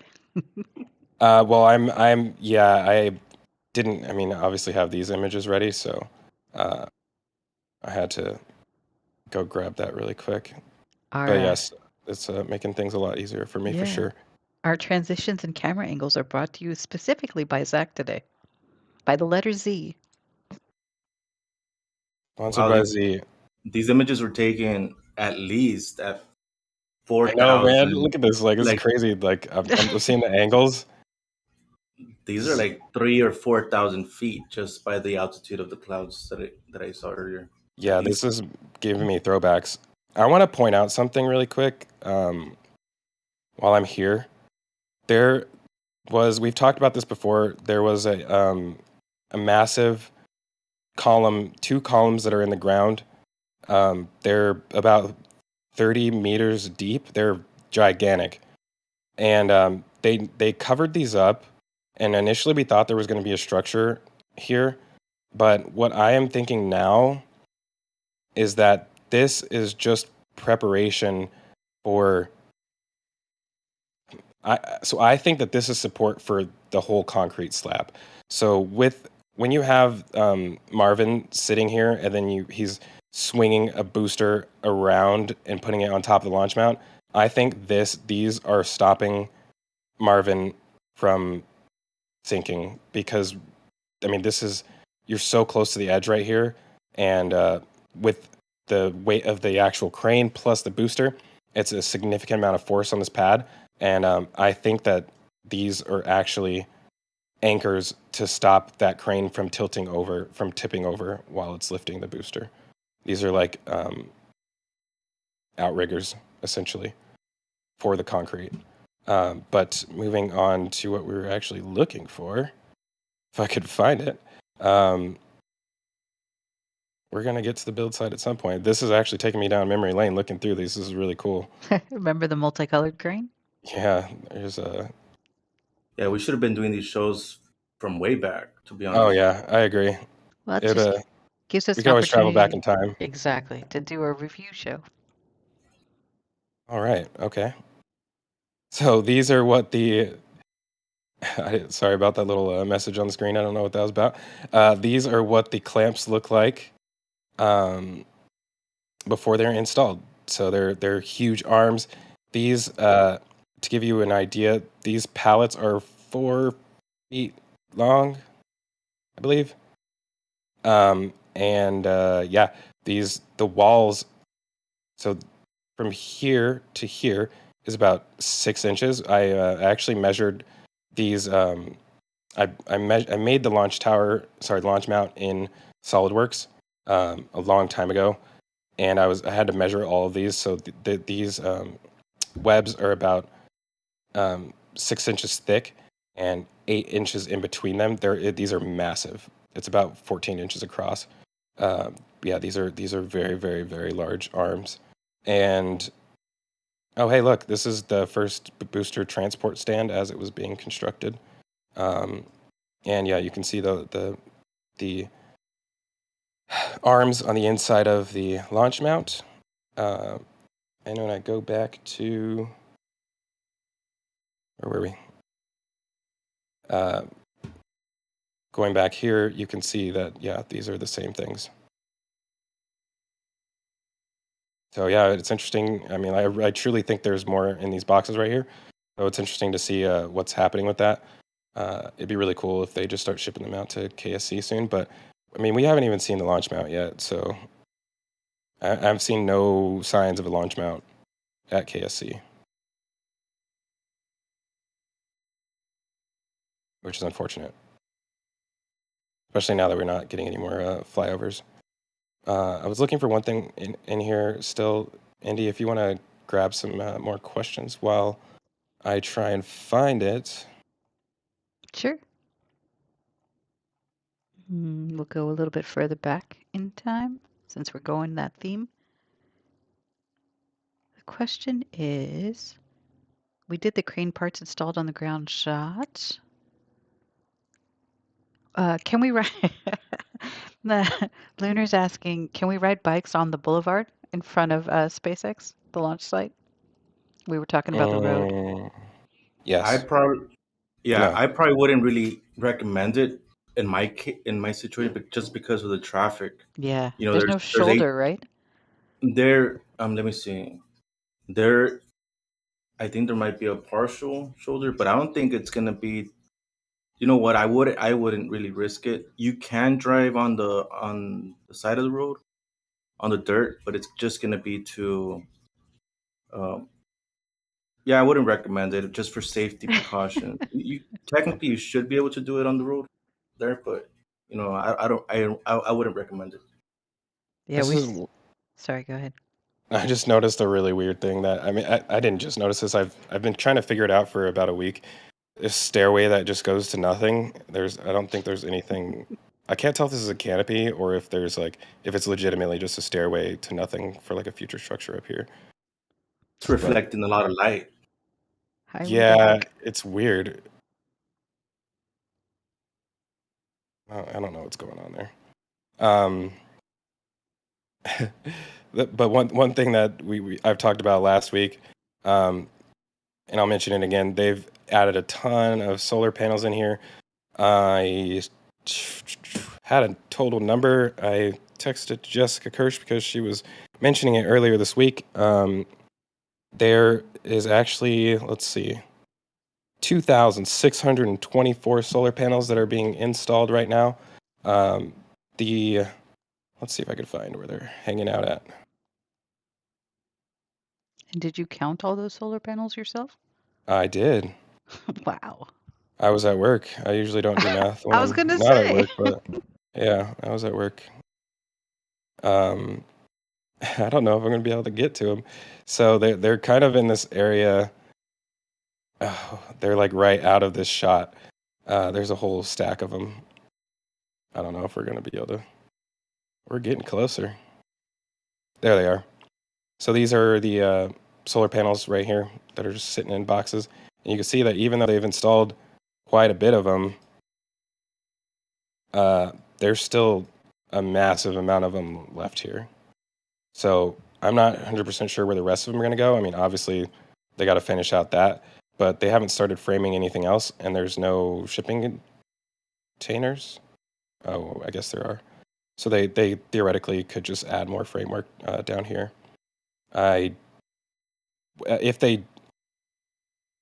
they don't do that, in my opinion, it's a sign of how far this structure is going to come down as far as the Star Factory. It's going to be pretty long, and it may come all the way to the edge. We'll see, but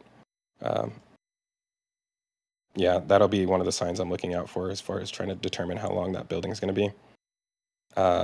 There's some other interesting things in here now that Dave Avery showed up that I wanted to touch on. Go ahead.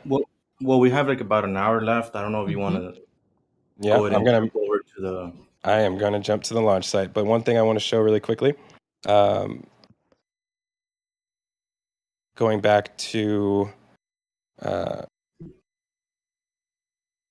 got to go back to this group of images. So I mentioned last week that there is, I'm going to have to actually cycle through several different images in order to show you guys this.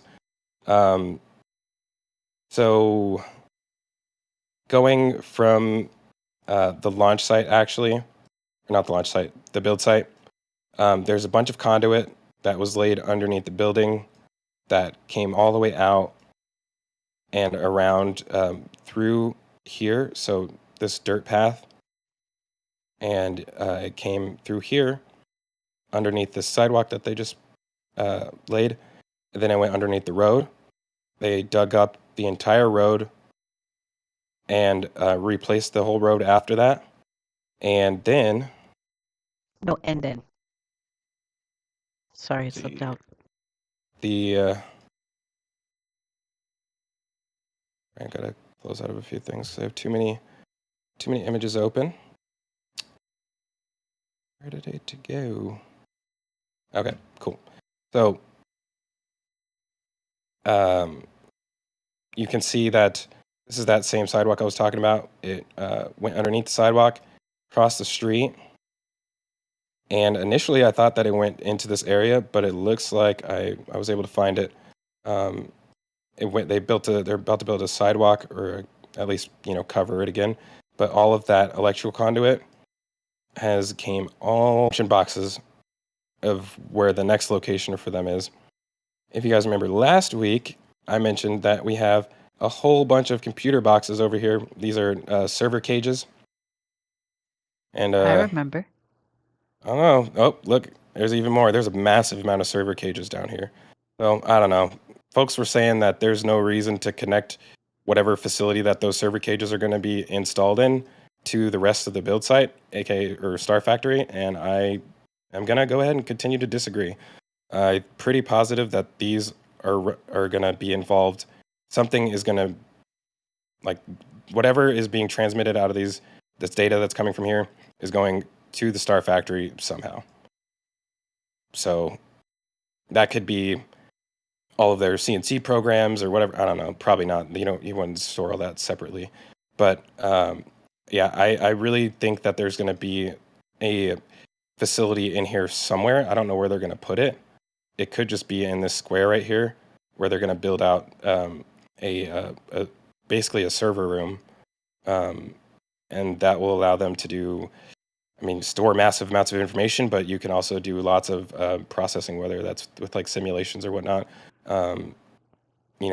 All going to be happening in this area, which is really cool. And they say that's what like Tesla and Starlink are. They're data companies because they take all the data. It's not just what they are for us, like for satellites and things like that, or cars, that they actually gather a lot of data. So to your point, you would need all those servers to store all that data. Yeah, I'm excited to, obviously we'll never get to see, we'll see what the building that they go into. It'll be kind of obvious, in my opinion, but it should either be over in this area or it'll be something over here. But at least we know what it is when it appears. I was thinking about the solar farm too. I wouldn't be surprised if they actually extend that. Or now that I even mention it, okay. I don't think this is the case, but all of that conduit could be running over to the solar farm to connect it to the rest of the grid, which is way less exciting. And I would be surprised if it wasn't already connected, truthfully. But we will see. Maybe next week in that flyover, hopefully I'll still be able to determine where it ended up. This has been quite a bit of time in between these, so they may have covered it up already. But we will find out next week. What?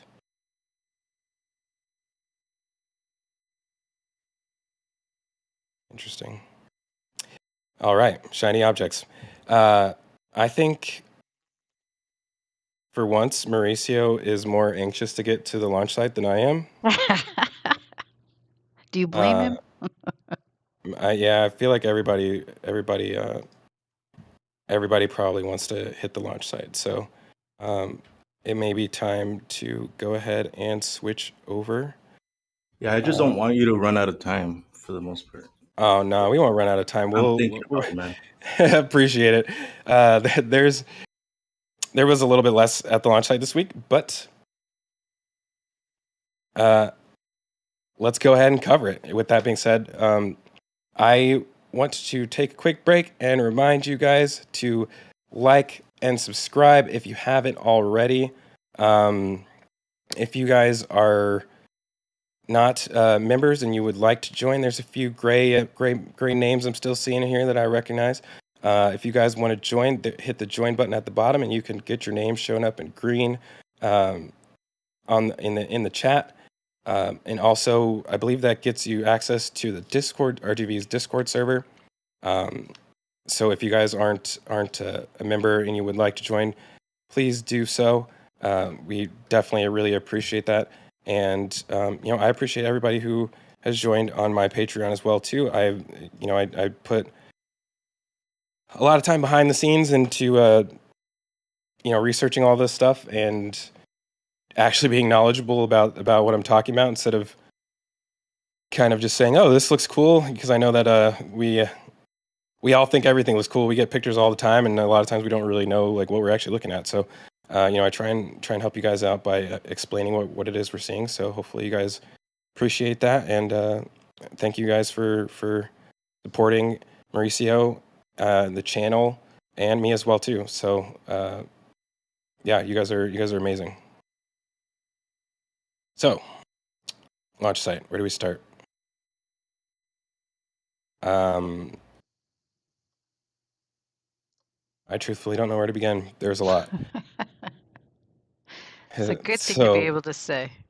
Yeah, I'm just gonna start with the basics. So we have booster 4, currently sitting on transport stand number 1.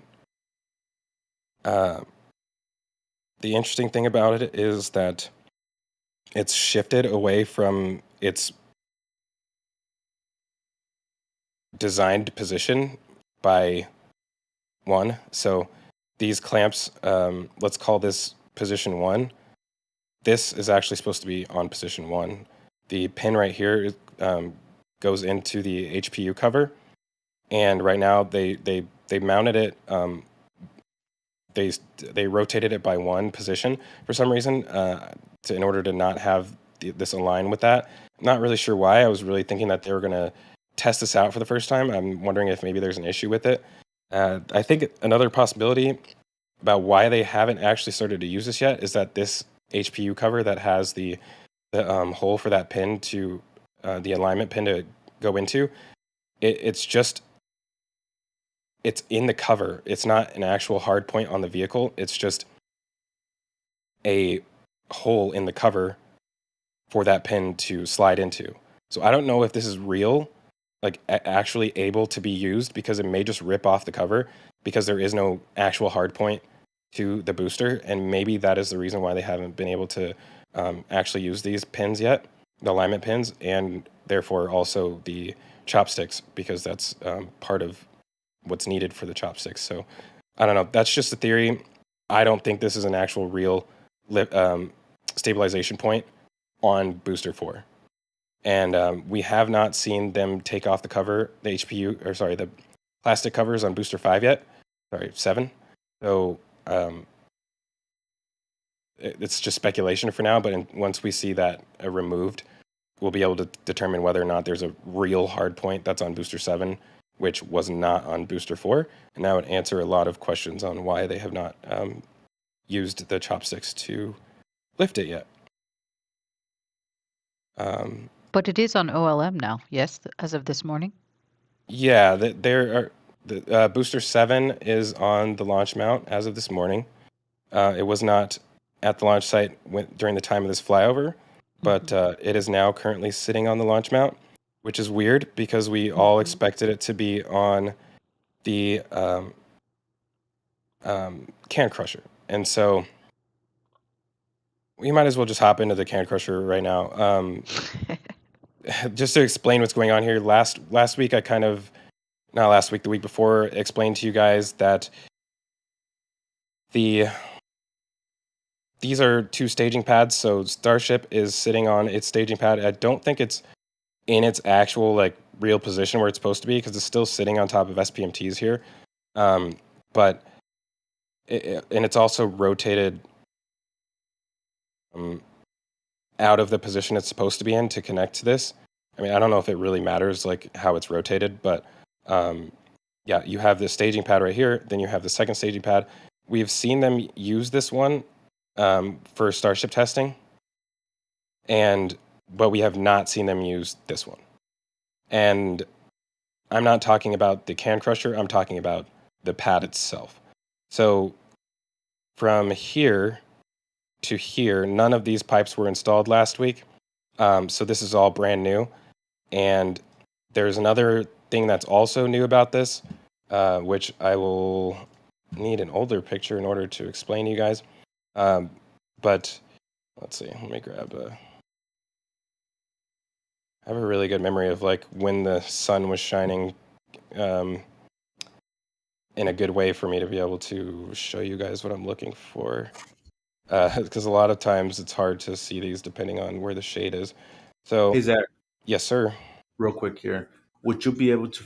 My question to you is: would you be able to figure this out without the aerial views, or is there a way to figure this out from just looking at the ground shots?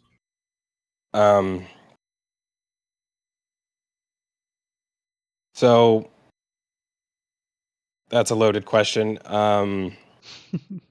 No, it's not possible to figure it out from the ground. And that's so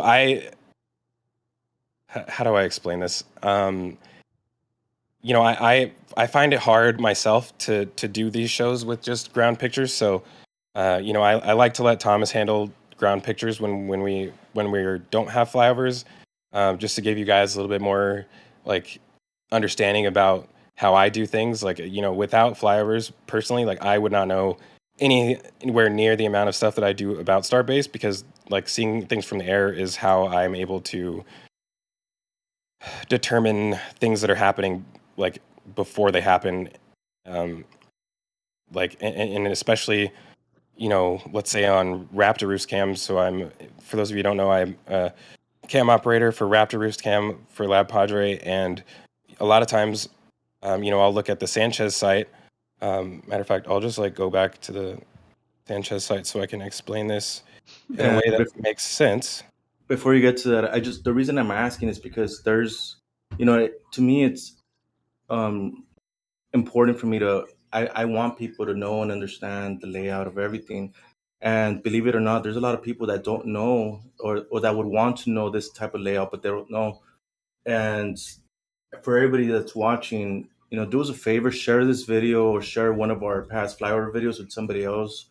If they haven't seen these type of views, you know, I'm pretty sure they'd appreciate it, you know, and I'd appreciate it as well. Yeah, I mean, you know, to give a little history on myself and like kind of how we like started doing all this, since we have a little bit of time. You know, I kind of started out just mainly watching Lab Padre streams, and you know, when I figured out that Mauricio was doing flyovers, I became one of his patrons, and I've been a tier 5 patron for a little over a year and a half now.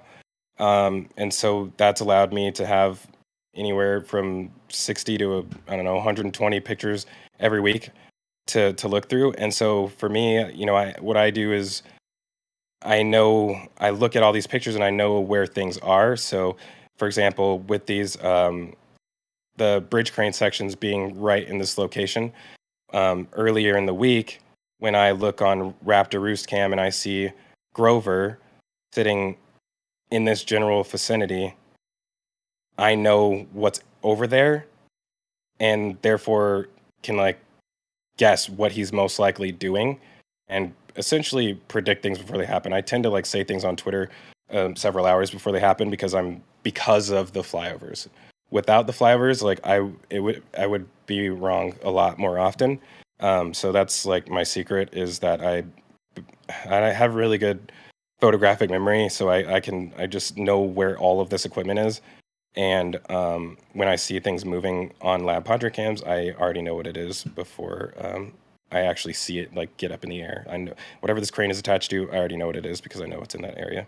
So long story short, to me, the flyovers are the most important way of understanding what's actually happening here, because there's massive amounts of depth perception issues, and when you're looking at ground shots. So, yeah. Hopefully that answers your question. Sorry for the super long explanation. And just to throw in my 2 cents, it definitely helps me orient myself because I have no clue when we look at ground photos what we're looking at. So to see aerials helps tremendously. Yeah, agreed. And The your fellows also label them and you put them out with labels, which is amazing, even better, because can't always know what we're looking at when we're looking at it because we would have passed the conversation when we went over it.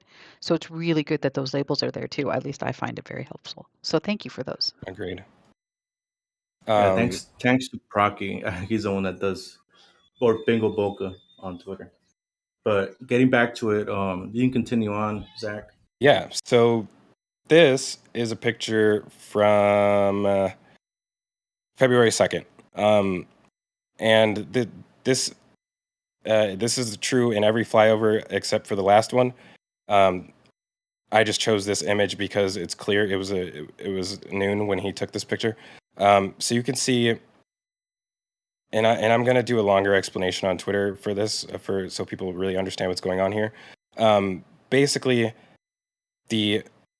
there's pipes that go from the control bunker to the launch mount. Then there's another set of pipes that go to the launch tower, and they come out of the back of this building. And there's also a set of pipes that are teed into those that come out of the ground and connect to the back, the pipes on the back of the berm, and go underneath the berm. So what that means is that the launch tower, and I've explained this before, but if you guys haven't heard this, the launch tower cryo tubes go down the launch tower. They come down here, and they run to the back of the bunker, but then they also come out of the ground and they go underneath the berm and they go right where the Starship is. So this staging pad and this launch tower are the same thing as far as from a mechanical point of view. They are directly connected. So if you had a full stack on this launch mount and the Starship was still here, you could choose between filling up the Starship on top of the full stack or the Starship on the ground, or both of them at the same time, and it's all coming from the same place. It's all connected. So you could fuel both of them at the same time, or you could do left and right. And the same thing with the booster. The launch mount is connected to the booster staging pad, which makes sense. Booster, launch mount, Starship, launch tower. So the thing about that is, up until this point, these pipes that go to the booster staging pad were never connected. And I have never really talked about this because I was confused. I was unsure if this was true that they weren't connected, because I thought they could have a 90 degree that I'm not seeing, but it turns out they actually were not connected to anything. And what has changed now, and I need to get a better shot of this. This might do it. So you can see now there's a 90 degree turn coming from this one, and there's also one on the other one. If I can, they both turn down. So this is new. They just finished connecting these to the launch mount, because that's what's happening. You're tapping into the launch mount pipework, and that means that they're now able to start.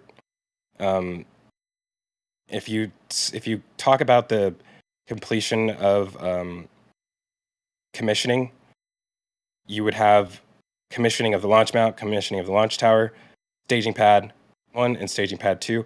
So they're 3/4 of the way done with commissioning of the stage 0. I'm throwing air quotes up because they still have other pumps to add, and these tanks are not connected yet either. But as far as like the actual launch area, or sorry, the launch structures, 3 out of 4 of them are fully tested and commissioned. This one still needs to be completed. So in my opinion, the launch mount is still not completed. Well, in multiple ways, but officially testing wise, it's still not completed until they test using that staging pad. So now that they have that pipe work completed, they move this test stand over here, and I mean, this could be the permanent test stand that's here forever now. This would allow them to do the puck shucker test for the center 13 engines. As you can see here, they have 1, 2, 3, 10 on the outside. So there's 13 engines, and then there's 20 pistons on the outer ring and 20 locations for it to be clamped to. And this is what we thought that Booster 7 was going to go on right away, and kind of surprised that it's not. The purpose of putting it on here is, number one, you don't have any grid fins on Booster 7, so that allows you to like use it for this test, because the grid fins would get in the way of the straps that are needed to connect to these pistons. And also, while there's no engines on it, is the only time that you're going to be able to do this puck shucker test. So yeah, I don't know, maybe they're just doing like a full pressure test while it's on the launch mount before, so they can verify it before they bring it here. Because as I said, you're testing the structure, but you want to know that the booster is good first before you test the structure. So I would test, do a leak test on the booster first, then move it here, so that you know that if it does start leaking, it's not the booster, it is the launch mount, or is the test stand. Yeah. So hopefully that wasn't too long of an explanation. But one last thing about that, we've been seeing these. Where are they? There were some flex hoses that were on the landing pad for several weeks. They're still out here somewhere. Where they went? There's 2 really large flex hoses that were out here. And I'm pretty positive that those are going to be used to connect to the LOX and methane liquid ports, and then into the booster. So now we finally know what those things are going to be used for, because they were sitting out there for quite some time. I really don't know where they went. These are the smaller ones. So these are the smaller flex hoses right here, which connect onto... they're very hard to see, but there's 3 smaller risers right here for the gas lines. That would be your methane pressurized, gaseous methane, gaseous oxygen, and methane bleed line would be these 3. Then you have your liquid methane and liquid oxygen, which are the big ones. So these hoses are for gas, and then wherever those big ones went, they're for the cryo liquids. And I'm not going to find them. I give up. So Kevin Bale is saying that there are Nelson studs on the bottom of the structure you were just talking about, of the test stand. So he's saying they'll I guess the test stand will have concrete when it's finally done. The test stand already does have concrete on the bottom of it. Oh, there you go. Yeah, the Nelson studs that he's speaking of, they poured concrete into those probably about 5 months ago. So the bottom of this structure is concrete already. Ta-da! Yes. Speaking of concrete, they're finally going to cover up. I think this is one of the last remaining dirt areas. I mean, next to. Oops. Okay. I wanted to find a better angle. There we go. The only remaining dirt within the perimeter of the launch site that, as far as what SpaceX currently owns, is this. This is the last dirt.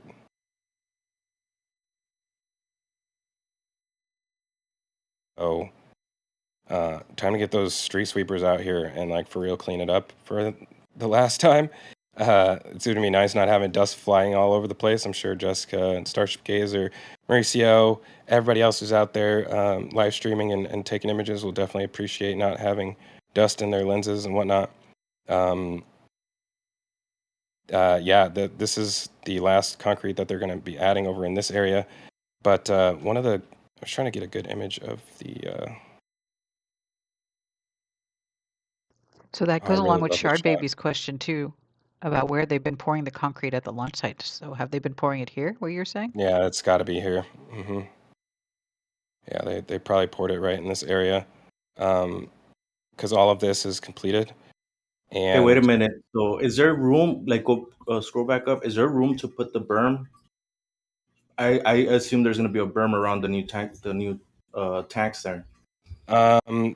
yes, you could fit it right here. I don't know anymore if it looks to me like they're going to do that. I feel like they need to, but it doesn't look like it yet. And I don't like the way that this cut in right here. Like I would think it would stop here, they chop this corner or something like that. But I mean, it's not impossible. So we do have a super chat, just to change the subject for you real fast. We have a super chat from 55 Chevy Guy. He says, just saying hi and thanks. And then we also have John Depker. He actually upgraded his membership to RGV Early Access. Thank you both.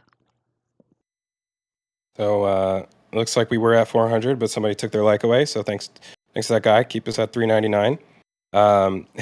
Appreciate you guys being in here as always. This is my favorite part of the week. I'm always looking forward to doing the show at the end of the week. I mean, it's how I wrap up my work week. I am extremely busy during the week. Actually, and it sucks. I've been getting even busier lately. My company I work for actually acquired another company this week, and we're the largest in the industry now. So, things have gotten pretty busy on my side. I do capital equipment purchases for my company. So basically, like everything that you see at Starbase, all of the big equipment, getting your cranes to location, all of these tanks, like basically everything that needs to get delivered. These are capital equipment investments. That is what I do, is source equipment for every one of our facilities across the country. And we went from being in 10 states to 18 states overnight. So it's nice getting a break from work, and it's also funny how much doing this show reminds me of work, because I just like think of logistics all the time now. But yeah, continuing on. Can One I of the just shout out one person? Sorry. Super chat from Rocket Profit for 400 likes and another awesome review. He's donated $50 US. Quite a lot. Thanks, Thank you. RP. Yeah, thank you, Rocket Profit. And Rocket Profit actually became a patron of mine last week, so thank you for that. I appreciate all the help. I definitely think that I would like to see people becoming members of Mauricio's channel. It's support needed there first. I also do put a lot of stuff working on the backside on my side, just to try and improve the quality of what we do for you guys every week, which involves quite a bit of equipment investment. You're actually going to have some really exciting changes for you guys coming up within the next few weeks. I was hoping to start it this week, but next week is the week. We'll be adding some really cool features to our live streams. Number one, you guys requested for us to be on camera, so we may start doing that soon too. I'm actually going to be ordering a green screen so that I don't have to have my whole room in the background, and I can just have me on the screen. So yeah, we do put donations and invest, back into the channel to try and improve things. And I really think you guys are going to appreciate some of the things that we start doing here within the next few weeks. So yeah, thank you guys for contributing to that. And continuing on, let's see. So there's some things that I know that were probably touched on last week, and it's really hard to see. I keep trying to get a better image of this shielding that is around the launch mount. I think Thomas mentioned it last week. They've added shielding around the edges of every leg that has pipes going up it, which I don't like the way it looks right now, but it makes sense. I mean, instead of I was expecting it to go all the way up the top, and it kind of looks like it's not going to, and I think it looks ugly, but it makes sense because you're forcing so much material downwards. You don't really have to worry about it coming out as much higher up the leg because there's massive volume of material going down, so it has to go out at the bottom, not through the middle of the leg. So it may only really need protection right here because the column of fire that's going to be going straight down will stop anything from bouncing back up and curling around these pipes in this area, I think. But we'll see. Is the top going to be covered up? Man, I hope so. You mean the? Are you talking about the top or the sides? I'm talking about the. Oh, I was talking about that. Dude, I hope so. It almost seems like an afterthought to me because I wonder if this still butts against here the same way with this installed. I haven't seen if they've moved it yet, and also I don't know if they're actually done with these pipes because they've installed 2 additional pipes onto the left side of this. But yeah, it'll be interesting to see if they put a cap on it. I really hope they do. So there is a question about that too. They're asking, not Tom B asks, what's the current progress on the OLM leg covers? Since we were looking at the OLM. I think there's a lot of ground images of them that I can show. So we may have to wait until we get to the ground shots to cover those. I'll try and get there quickly. We're like I said, there's not as much of the launch site this week, so I can get to the ground shots really quickly. Matter of fact, there's only a few more things for me to point out, so I'll just do that really quick, and then we'll go swap over to ground shots right now. So one big thing, there's a ton of scaffolding work being set up around these heat exchangers right now, which is really odd. I can't think of what they possibly be doing other than insulating the entire thing, which I don't know if that even makes sense. I mean, we always see these things completely frosted over. I mean, it would be cool if the hippos got a jacket over them. But that's a lot of work. I mean, they do have scaffolding set up on the sides of it too. So it's, I mean, this is the inlet side for locks before it gets super chilled. The outlet's on the bottom. So, I mean, everything up until that point is insulated. I feel like this needs to be insulated too. And maybe they'll insulate the whole tanks, but I don't think that isn't necessary because it's just the nitrogen side of it that is being exposed to atmosphere. So I don't know if it's necessary to actually insulate the outside of the tanks. But yeah, that'll be interesting to see what they're doing there. And again, these 2 LOX pumps, one's still missing, and these are not going to be connected anytime soon. They're just in the ground just to be there. On the methane side, they still have not connected the 3rd one. It's also still on the ground, waiting to be installed. Not sure why. But these are ready to be connected. They just haven't yet. They could be connected by now, but I think they're more worried about getting these tanks set up. I'm trying to find a backside image of this. This is probably the best I'm going to get. So, as of last week, this retaining wall was not here. It was just this wall, which had the 2 penetrations through it. And what they should be doing with these big holes, this big hole right here, is sliding this pipe through it. And maybe tapping into this line right here, which would then connect 1, 1, 2, 3, 4, 5, 6, 7 methane tanks if they get connected that way. It's not guaranteed. There is a possibility that these could be swapped over to being nitrogen tanks, but again, until this pipe work over here is completed, there's no way to know for sure. The only reason that I think that it might actually be nitrogen is because there's this additional pipe over here, this white one. Well, they're both white, but the one that turns to the left is for the actual filling of methane. And if they turn this one, then that's nitrogen. That's for filling nitrogen. And that would mean that we have nitrogen filling ports over here and nitrogen filling ports also on the launch site. And in my opinion, the only reason to have them in both locations is if these two are actually going to be nitrogen now instead of methane, which would mean you have 5 methane, 1, 2, 3, 4 nitrogen, and 3 LOX, but we don't know that for sure yet. So that's just speculation for now. You know what we do know for sure? Do you, huh? No, I don't. We have a bidding war going on. Faya donated $25 through Super Chat, asked if someone would match him. John came through, donated another $25, and then Jim threw in another $10 on top of that. These guys are amazing. Thank you guys so Donation much. Super Bowl. Thank you guys. Appreciate it.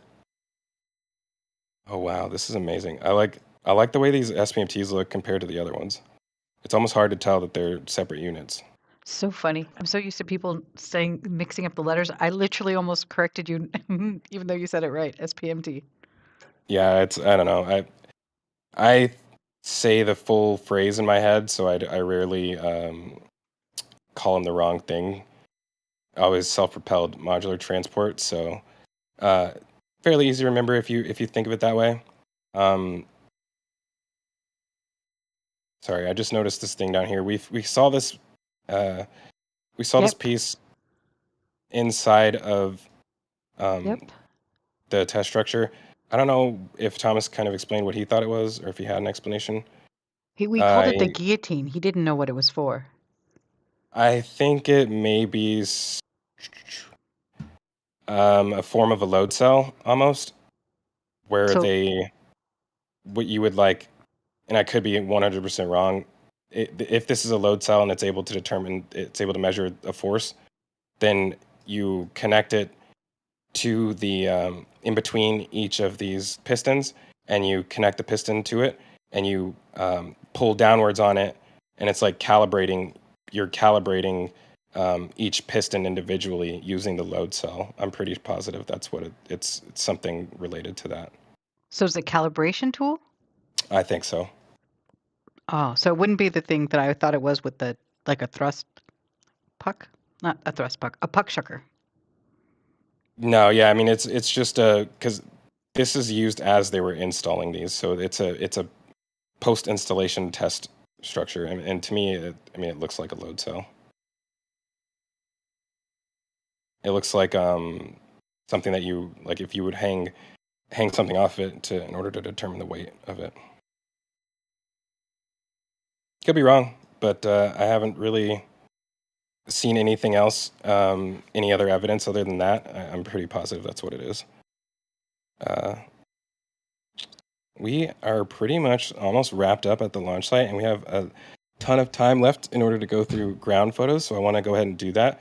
And also, if anybody has questions that I wasn't able to get to, please feel free to ask those in the chat. You guys have been doing a good job with the questions so far, and I'm sure you guys will have more once we get to the ground pictures. So with that being said, let me go ahead and do that. Actually, hold on, let me get them ready first, because that might be helpful.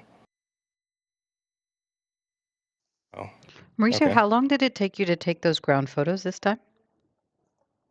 Let's see. I was in and out in about an hour, and close to 2 hours, just call it 2 hours, just because going out to the flats, that takes at least 30 to 45 minutes just to do that particular run of photos. So yeah, call it 2 hours. So you're getting there between like the 4 and 6 o'clock hours? roughly? Or do you Um, have a set time? no, I don't have a set time, so I usually go out there whenever. So, for example, when I went out there on Wednesday, on March 30th, I had a flyover planned. It wasn't looking too good, so we we we scrubbed the flyover. We couldn't do it because of the weather, so I took a trip out there. I want to say around 12, between 12 and 2 p.m. That's when I was out there, and it just depends on when I'm in the area. Makes sense. So, back at the wide bay from the ground this time. Um, I'm really excited for this for the wide bay, and it's like I said, the structure is kind of a mystery in some ways as far as like what it's actually going to look like. But there's a lot of cool things in here. The way that the um, elevator is now going all the way up into the roof section. The scaffolding stairs have extended past the roof, so they go all the way up to the top. So that's going to be fun to watch them like climb up there in order to get onto the roof. It's insane how big these beams are. Like when you watch them lift them on any of the lab hydro cams, it's kind of hard to like really get an idea of how big these things are. But man, these are large. I don't see any humans for scale this time, but No humans? let's see what we got here. There was another really cool angle of this that I was hoping to show. Actually, I may have already. And so in here, you can see the rail that the bridge crane rides on. They have actually been doing a ton of welding on this over the last few days. I've actually been noticing it at night. There's like a constant flash of welding. I'm pretty sure they're welding the seams of the beams in the middle together. And then also probably grinding to flatten the surface on the top, which is really cool to watch them do that. Oh man, this is a great image.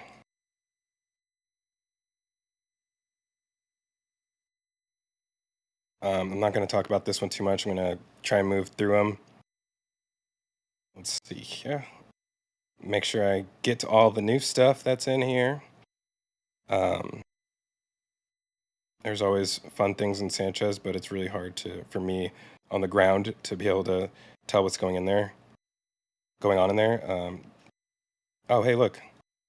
These are all of the crane sections for the toothpick crane, which I mentioned earlier.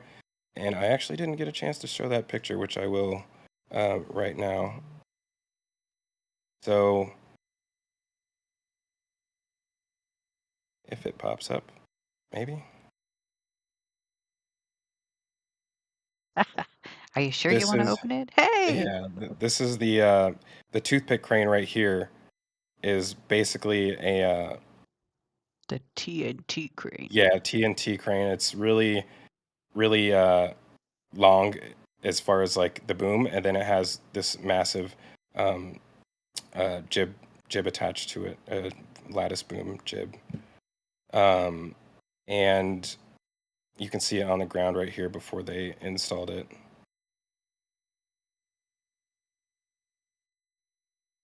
Like they're ripping up concrete from somewhere, but I am not sure where. It's not where it is, the concrete? They're not ripping it Usually up right not. there? Oh, okay. I don't think so. I thought in the flyover. I didn't see it when I looked. I don't see any real changes to this thing. It still looks about the same. This should be test stand C, or the top of it at least. Hopefully they actually do something with that soon, but so far they have not. Man, this is a clear day. There's a question about Keith Tay asks, are the booster 4 grid fins capable of fitting to booster 7? I don't know if there's been any design change in the booster grid fins. If there was, I'm not the right person to. The color changed for answer that sure. one. So Yeah, maybe the color material changed. Yep. changed, or they're painting them.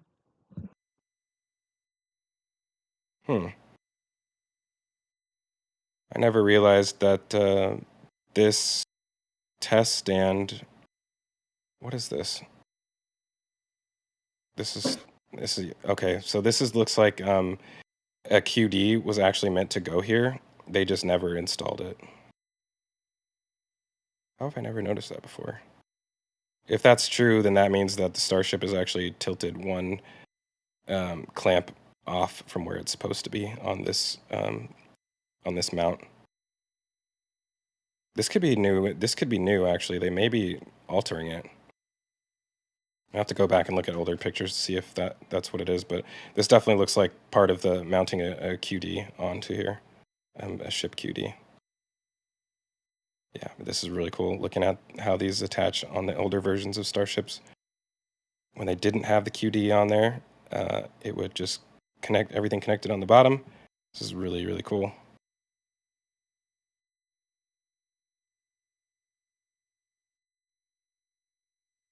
So Thomas is saying it's ship 22 QD. Ship 22 QD. That makes sense. I'm gonna move cool. out of here. Yeah, I like looking at the bottom Right. here. Yeah. I saw a really good image of the bottom of Booster 7 today. Today? Or yesterday when SSG was taping it when it was on the Yeah. move. Yeah. No, it was from today when it was lifted. Nick and Sweeney was actually out there, and he got a good picture of the bottom side of it as it was being lifted. Nice. Yeah, I don't have that image, but I do not mind showing it. The Nick and Sweeney one? Yes, if somebody can find that for me. We Nick's always also- out there taking really good images. What was that? I was going to say we also want to thank Arthur Long for his $9.99 super chat donation. Thank you so much, Mr. Long. We appreciate it. I'm sorry for going through these. I know that we have about 20 minutes left, so I'm trying to get to some of the newer stuff that's in here. What? Do you have any These thoughts are on why? really large.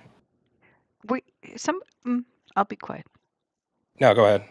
No, I was going to say somebody, I don't remember who we were. Was it you that we were talking about what it's made out of and stuff like that? You and I were talking about this? For These things that you're looking at right here? no, this is my first time seeing these. Oh, well, I forgot who I was talking to then. These look like there are some steel beams steel U-channels that got mounted inside of the launch mount. These look very, very similar to them. But So when I said steel, the person I was talking to, and I think it was Stumpy, was saying that they don't look heavy enough to be steel. Like he was saying they're aluminum or aluminium. they could be aluminum or brushed. I don't know. They kind of look It could painted. be painted steel. Yeah, I don't know. It's hard to tell without like actually touching it. I'm a hands-on kind of guy. We'll probably keep an eye on those to see if anything changes with them. This is a 5-ton bridge crane that we're looking at right here, or maybe it's a gantry crane. I don't know if what's the correct one for this one. This is the thrust puck for, I don't know, booster 9 or 10, hanging out in here. It could even be for 8. I'm not sure. This is the one that we no longer see anymore, yes? This one has now been inside. moved. Yes. I really want to get to, there's some really good images coming up. So this guy looking at Mauricio, the way he was the side eye. Make sure you get a good image. Oh, he's even scrunching his face up to look mean. I think he thought I was taking a picture of him, but I was taking a picture of the dome of the back. So these, if you ever see people wearing these, I believe this is an H2S monitor. This actually could just be a radio, but at the launch site, if you see people wearing these, it's usually a 4-gas H2S monitor, which would, number one, like if you have H2S is, where is it? Hydrogen sulfide. I forget the true name for it. There's a lot of names for it. Sour gas, they call sweet gas. They call it a lot of things. It's poisonous, and it's usually involved in oil and gas operations, but they also need to be able to detect methane in the air. So given that this guy works at security both here and at the launch site, he has most likely a gas monitor for that reason. And they're this- also required at the launch site now too, gas Oh yeah, monitors. we saw the sign for that. The thing you were referring to was hydrogen sulfide? Yeah, that's what I was going to say. I just didn't want to get it wrong. Thomas My agrees with you. oil and gas friends would hate on me for that. Well, now you can blame Thomas. Yeah, it is hydrogen sulfide. So this is the elevator inside of the wide bay, which is just a construction elevator, but I don't think there's any reason for it not to be permanent. I mean, the only thing that makes it temporary is the type of elevator it is. I mean, all they have to do is just switch it out to a more non-industrial looking one and keep the same rail. But in my opinion, this is the permanent elevator for that wide bay.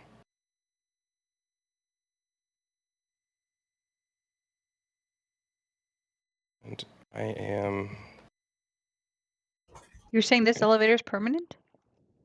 Yes, Okay. I believe so. People are going to disagree. I think it's permanent. The one on the high bay is still there. Mm-hmm. That's a temporary construction elevator, but it's still there. It's permanent, in my opinion. Until they move it, I think it's permanent.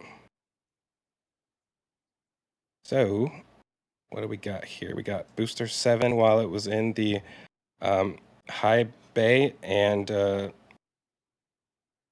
I was told that there were no mounts or the motors for the grid fins, but I think that's a motor for the grid fin right there. So I don't think it's not that they just haven't installed the grid fins, not that they can't because there's no motors for Booster 7. So Well, That one on the left looks kind of empty. Yeah, hollow it looks there. like it's not there. but it's also the angle, right? So, Yeah, possibly. and it's not that we don't think that they'll get the grid fins. It's that we think it's going to go into the can crusher first. And if it goes in the can crusher, it doesn't need the grid fins just yet. And if it passes the can crusher test, then we'll be able to fly it. Maybe, yeah. I don't think Booster 7 is going to fly, but that's Oh. just me. Okay, so when I say we, I mean me. Yeah. Yeah, I think that Booster 7 is the same as Booster 3. It's a Pathfinder for Booster 8, which Booster 3 is a Pathfinder for Booster 4. And originally Booster 4 was probably supposed to fly, but Booster 3 was never going to. And I think it's the same thing with Booster 7, that it's not supposed to fly, but Booster 8 is. So you think it's going to be 824? Or 8 and something higher than 24? 24 or 25, yeah. Fair enough. I like, I'm trying to figure out what this is. This reminds me of like a suspension bridge, but I think these are just conduits. More electrical conduit. Interesting, the way it's wrapped up in there. I got a lot of electrical work that they still have to do down here.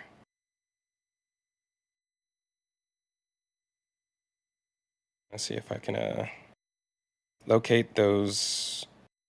There's a bunch of boxes on the right side over here. I'm not sure if we got a good image of them. They're further right. I love trying to figure out what's in all of these boxes. But from the ground, again, it gets kind of difficult sometimes. So while you're looking, you want a question along with the super chat? Yeah, let's do it. So 55 Chevy Guy did a super chat for $10 and asks, any thoughts on how many Starlink sats the dispense will carry per launch? And what point will SpaceX risk trying it for real?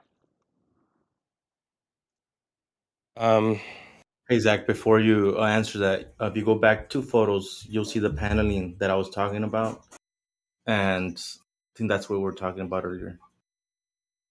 Oh, this is it right here? So that's not. Further? It's just no. That's it. Oh, okay. That was What what I'm he was saying saying. I don't even know what this is. Is this exterior paneling? It looks kind of like they interlock with each other, right? They're just bent. Interesting. Huh. So Thomas calculated up to 40? Are we talking about the same thing, Thomas? 40. Starlinks. Uh, Sorry, he was answering 40. the question. Oh, okay. Yeah, I guess the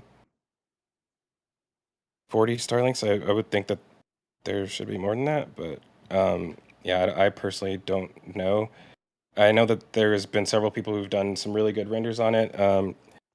SpaceX 3D Eccentric has done one. I know that Felix from What About It talked about that in his Wednesday episode, I believe. So did Marcus House Marcus, this week oh, or last I week? haven't got to see his.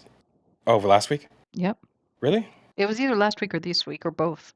If it was this week, I haven't seen it yet because I don't watch anything on Saturday mornings until our show's over. So, um, there's a chance that he talked about that today as well too.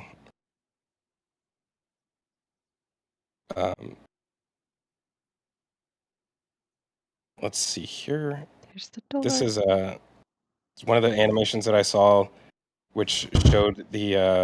Whoa, what was that? Hey Zach, before just want to say these shots were taken on the north side of the build site, just so you guys get a good perspective or understanding on why these angles look kind of different. Do you want me to show where it's at? No, you don't have to show. It's just on the north side of the build site. I had to go out to the mud flats for those. Okay. Yeah, we've seen that barrel section before. I'm looking for something in particular. Ton of stainless steel out there. Ooh. This is inside the wide bay. That's Nice. looking on the left west corner of the wide bay. Good shot, Mauricio. See all these guys in here adding more scaffolding, adding some stairs. There's a stair that has nothing coming up underneath it. Sorry now. They have to Spider-Man it up there. Yeah, I can't imagine being, hey, is that a 5-gallon bucket? At least it's not a water bottle It's a weird place to leave a 5-gallon bucket. or a Hopefully fragile it's tied stand. off. Hopefully it's tied off onto something. Well, it has to be, right? It's so far up. OSHA rules and all. Yeah, ideally. Dang, look at it from here. I was wondering where that bucket went. Can you imagine being the dude that accidentally left it there? It's like, I've been looking for that bucket for a week, man. Yeah, again, looking from the front side, you can see even more how these tabs stick up super far, but then they just disappear on this side. Yeah, I'm really, really interested to see what that ends up looking like. That's more bent panels for domes. Tons of flex hoses just hanging out. Yeah, that's at the solar farm in front. I'm not sure why they have it there. Good spot for it, I suppose. These look like old ones that they pulled off of something.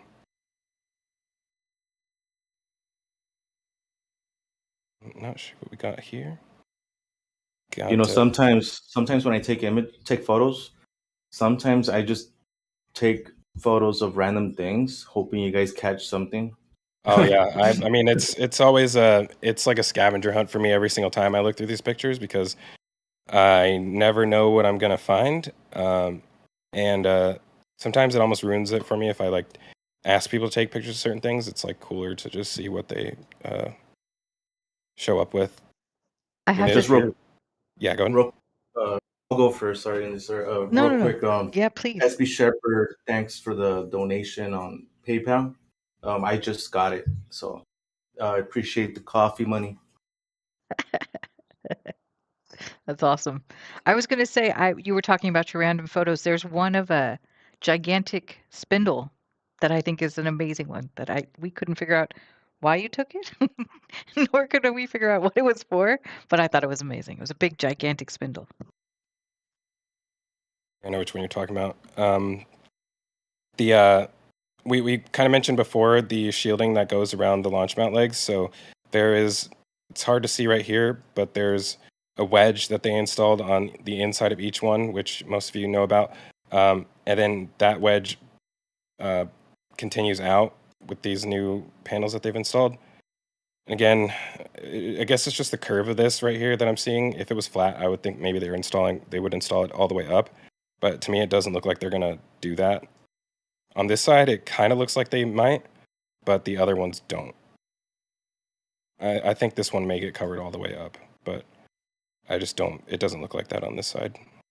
I would love to be wrong about that, and I really hope they actually end up fully covering them.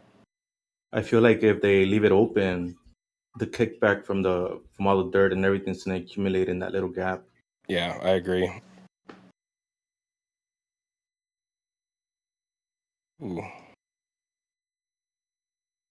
Got some workers on top of the tower doing some work on the beacon light. Can't really tell what else they're doing up there. The beacon light for aircraft that fly at 10,500 feet. Can you see it? Well, you've never flown up at night up there, huh? Nah, never seen it. Never seen it on. Maybe at night. You guys can see it at night, right? Yeah. You can tell right here, the way that this frame is, that they will put a plate to cover this. Like I said, I don't think it's going to extend all the way up the top, which sucks, but there's definitely going to be a cover at least on the bottom. It'll look very interesting, that's for sure. Let's see what else we got here on the ground. Got about 4 minutes left, so perfect. So here you can see the other side of the can crusher, which we don't always get to see, and well, we rarely get to see actually. So you can see the 2 cryotubes coming out of the ground, plus the 3 gas lines, and the frame that is most likely going to hold those flex hoses.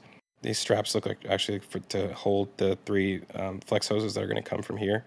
I'm guessing the 2 big ones will hang from these. So did It's a they very paint weird this? frame. Because in the other picture it looked green, and now it doesn't. I think it's just the angle Okay. and the light. Yeah. You can also see the new pipes that are like buried or not buried yet. No idea what these are. I am hoping. I don't think they're fully finished with them, so it's tough to like figure out what its purpose is. And only one of them is coming up out of the ground back here, which is this one. There's one more which isn't out of the ground yet. I don't know where it is. Just so you guys know, some of the images look out of focus, but they're not. Heat distortion. Just gotta put it out there. There was a lot of heat that day. I was judging you. I'm just kidding. Okay, this is interesting. There's a guy line right there. Do you see him? Yeah, more importantly, there used to be The flame arresters. a flame arrestor that was right here, Mm-hmm. and the pipe came out of here, which you can see. Actually, I'm not sure if that's how it went, but it came up through the flame arrestor and then down through this pipe going on the side of the leg. And now you can see that they're routing it directly into the launch mount, which is cool. This is for the LOX Raptor Chill, that all of the Raptor Chill exhaust will come out through that pipe. And it looks like it's being collected on the inside of the launch mount, obviously, and piped directly out of here. I'm guessing they decided they didn't need the flame arresters anymore, or they could be on the inside of the launch mount somehow. I was just going to ask you that. Do you think they're on the we inside? will never know. It'll be impossible to know, unfortunately. I thought there was another new pipe that was coming out of the table over here, but it looks like they must have moved it. And we're getting really close to the end of this our time period. So I may have to start wrapping it up. I wanted to try and make sure I didn't miss any good stuff on the ground images. But while I'm still cycling through these, okay, I've seen this before. I was hoping that they actually had like a stairway coming up through this because there's a hole in the middle of it, but I don't see one yet. Is this permanent railing now on the launch mount? That's what it looks like to me. that opening might not be for a staircase, but maybe an actual ladder system, Yeah, right? yeah, Going true. down. I think this is permanent railing on the launch mount. This is not scaffolding anymore. So Ryan is asking if they're finished putting all the roof coverings on top of that tower, or are they just? On top of here, I believe so. there's one or two missing still. They got to put something to cover up all of this. But yeah, they're for the most part, it looks like they're all finished, wrapped up on that. It just turned 3 o'clock, and as much as I would love to keep going because I can really do this all day, I'm still sick, so I would like to take the rest of the day to Rest. Please. continue recovering a little bit. I'm surprised I didn't have any coughing attacks during this show, so that was really nice. But before we wrap up, I wanted to thank everybody. We have 469 likes on the stream, so thank you guys so much for that. Again, hopefully next week we may get flyover that's during the middle of the week, which is normal for us, like Wednesday. Then we do our show on Saturday, so that the ideally things are still relevant from the positions that they were in, because things change so fast. So we'll see what happens this week. But if not, we will definitely, I guess, be covering ground pictures no matter what. So I guess we will see you guys next week. But before we leave, Mauricio, do you have any final comments before we do our sign-offs? Yes, talking about flyover dates, I did have a confirmation from our pilot. Our next flyover attempt is on Wednesday. That's weather dependent, and that's about it.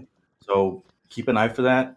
It's going to be a good one just because there's been a lot happening at the launch site and the build site. So, and another thing is, if you guys want to join Twitter right after this, I'm going to be I'm going to be speaking in Spanish, but with the Spanish audience. So if you guys want to join for that, feel free to do that. And aside from that, thanks everybody that donated. I really appreciate it. If you can't donate, that's perfectly fine. Just share the video like we talked about earlier. Pretty sure that whoever you send this video to, they're going to be, it's just a new perspective for them, that they haven't seen before. And there is a lot of people out there that have not seen our content before. And that's it. Just like and subscribe and turn on that notification bell so you get notified for our next live stream. And I'll be passing this along to Indian Star. And not just like and subscribe, but if you want these photos for yourself, I would encourage you to be a YouTube member, SN3 or above, or join Patreon. Then you can get all these photos the day that he releases them, which is generally at least a few days in advance of the stream, if not a week, depending on when he takes up photos. It all goes towards flyovers and helping us with all of the stuff that Mauricio needs to make sure that he can get in the air and take those photos that we love. And I hope you all will join us next week because we should have a full house again. Thanks, guys, for coming. Yeah, and with that being said, if you guys haven't, I think we said it several times already, like and subscribe, especially on Twitter. I like to be super active on Twitter during the week. So if you guys don't want to have to wait until Saturdays in order to see the updates, the daily updates, then make sure you follow on Twitter. And yeah, my name is CSI Starbase on there, and all our Indian Star and RGV aerial photos. And yeah, I also have the same name on Patreon as well too. If anybody, I have had some people ask me about that. So CSI Starbase on Patreon as well too, if you would like to support there. But again, make sure you're supporting RGV. The flyovers are definitely crucial. So yeah, we appreciate you guys. And with that being said, we will see you guys next week. See ya. So thank you for joining us. Thank you, John and Miko, for the super chats right now. And who's doing the sign off like Grandpa Joe does? Because that has to be in it. Oh well, Thomas. I wasn't really prepared for that. Thomas, you're here, right? Can you do it? I think we hit, what is it? Main engine cutoff, stage separation confirmed. And love you, bye. Love you, bye.